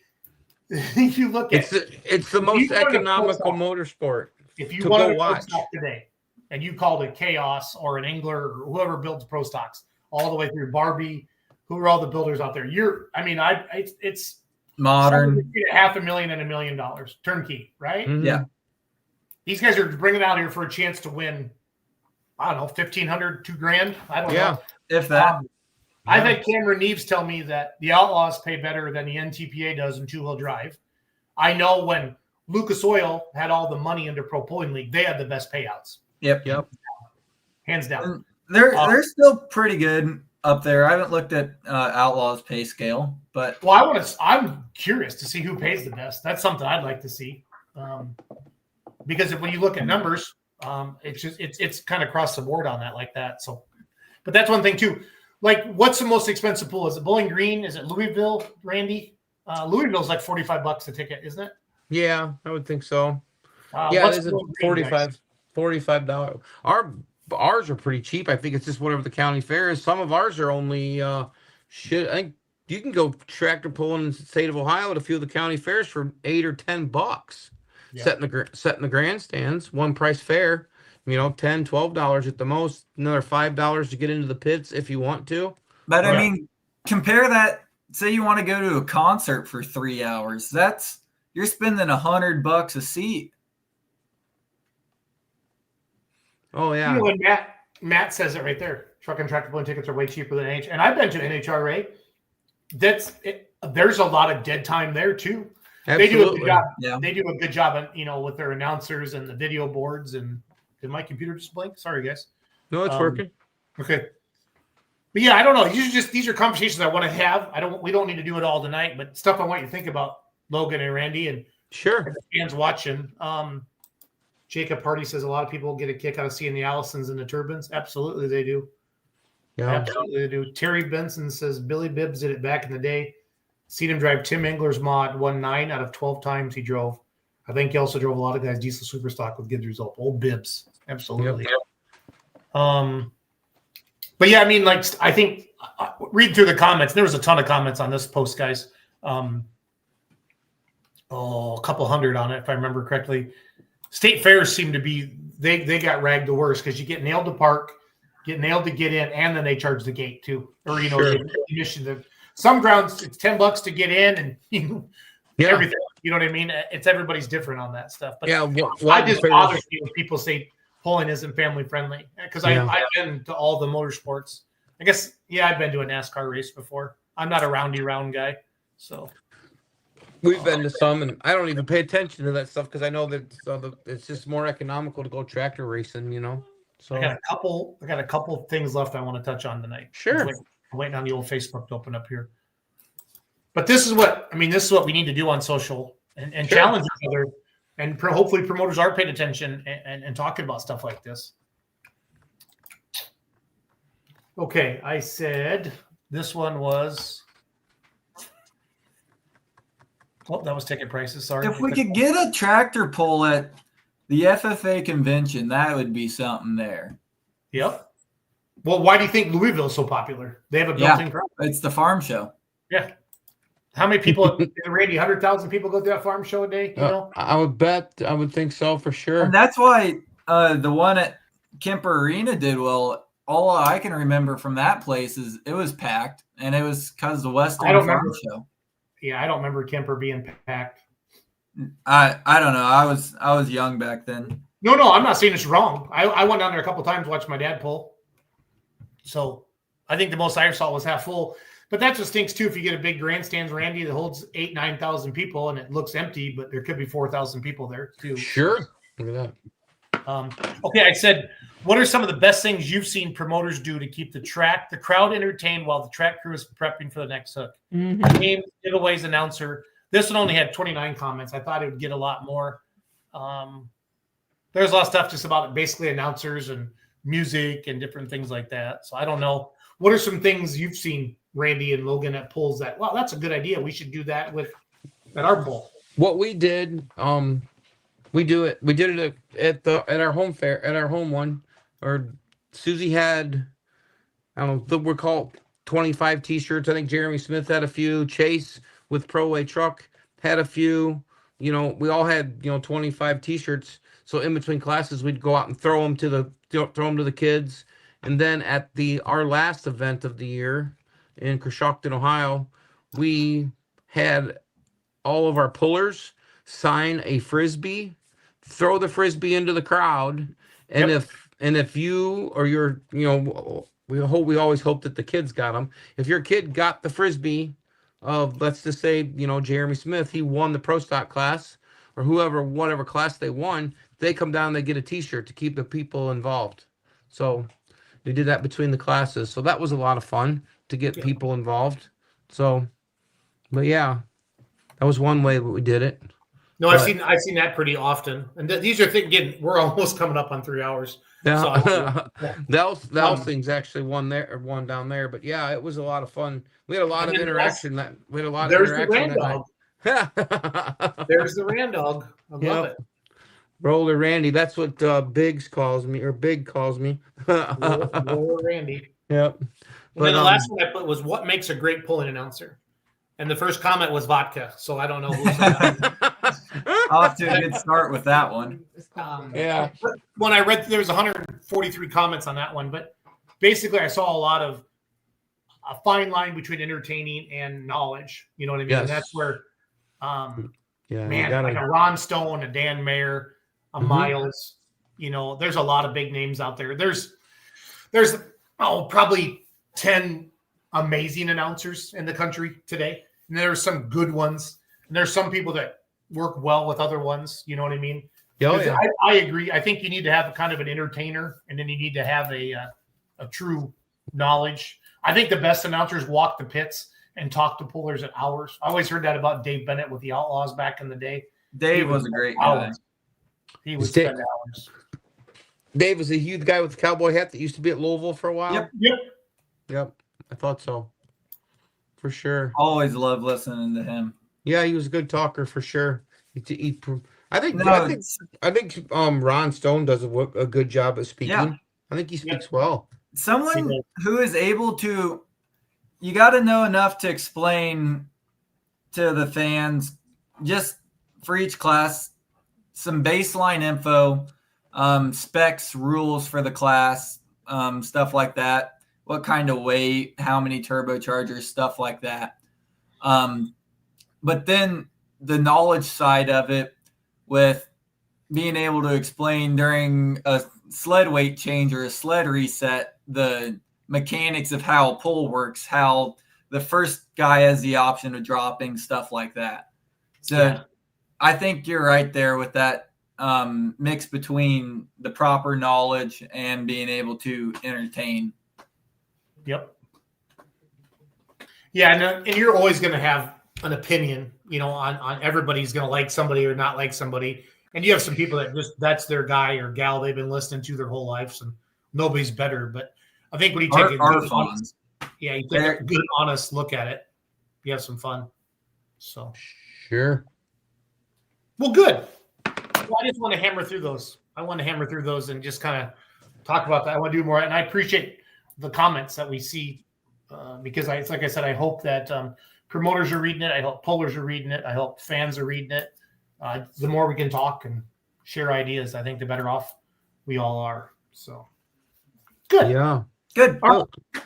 We're coming up on 3 hours. I'm sorry, guys. No, it was fun tonight for sure. It always is fun. It's always great to be with you guys. So It's a next lot week of is fun. Batliners with the Massey Ferguson Super Farm, and then Randy's going to work on somebody as well. I'll have a recap of Madera, California. We're going to be out there. That's this weekend, guys. It starts at 6 p.m. Pacific. Randy, that's 9 o'clock your time. Yeah. Logan, 8 o'clock your time. Jump on Full Pull Live. We'll be out there. 2 tracks, invitational only. They invite pullers that support MLM Motorsports. It's their Inderly. OSTPA has their Inderly. And Coshocton gets their end-of-year finale. This is MLM. They call it the Golden State Invitational. So it's going to be fun. Was that this Saturday night or is that Friday night as well? Friday night and Saturday night. Same classes both nights. So 12 total classes. Some of the classes have 3 or 4. Some of the classes have 10, 12, 13 in it. So they got a lot of 4-wheel drive trucks out there. They got a lot of 3.0 diesel trucks out there. They got like 3 different versions of the mod class. They got a single engine, a twin engine, and then the 4-engine classes. They got a hot farm, a super farm, 2-wheel drive class. They got some country modifieds, they're called, kind of like a pro stock gas truck for us that we're used to. So it's going to be a lot of fun. Do they have does the Alcohol Super, does Alan Babel pull there? So he had a pull last weekend, battle at the farm. I don't believe they have any Alki Supers. I haven't seen any out there for a couple of years. So, okay. I saw Purser was out at Babel's deal last weekend. I saw they had 130 hooks. I did not get a chance to see all the classes and stuff like that yet. But I know Charles, I saw some stuff on social. Charles was out there and Cody, some people I know, so covering it. But I didn't see a lot of coverage live or anything like that during the event. So this comment here by Chris, that made me think of if you ever watched the overseas polling, how the announcers are down there on the track. I mean, tractor goes full pull and that announcer's just jumping around. Of course, you can't understand what they're saying, but who else? Because they speak a different language. So, yeah. This time zone stuff that played with me in Indianapolis. No. Gosh, Chris, 9 o'clock real time. Yep, that's Dan Mayer. That's a bunch of weird out there. I don't like the vibes that real time gives. You'll get used to it. When you come out here pulling with us next summer, you'll get used to that real time stuff. It's gonna happen real quick. So yeah, for sure. Well, we appreciate you guys watching every Monday night. On behalf of Randy Fishbaugh, Logan Stevens, I'm Jason Schultz. This has been another fantastic rendition of Let's Grow Pulling. We'll be back. We're here every Monday night at 7:30 Central, 8:30 real time for you Eastern posers. And Logan and I are going to stick together. Logan, you're not on a mountain or anything, are you? Nope. Okay. Nope. So cool. Absolutely. Well, Sound. thank you to the Mettings. That was great tonight. Thank you to the Neves. Again, next week we have the Batliners lined up for sure. And then don't forget, No Practice Podcast this Wednesday, 8 p.m. real time. They got an NFL player on there that has a super stock diesel truck. So that's pretty cool. Absolutely. That'll be fun. Awesome. Thanks for watching, guys. Have a good night. Yep. Thanks, everyone.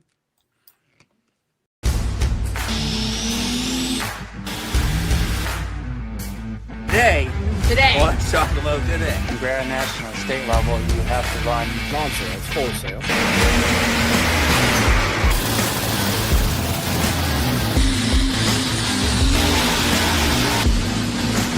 Is 9,000.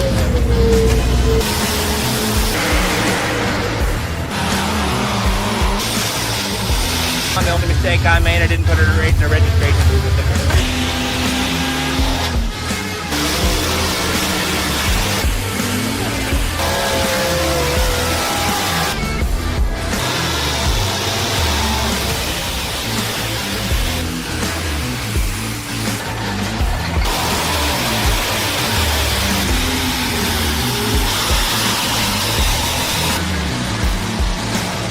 Just this ever-evolving story.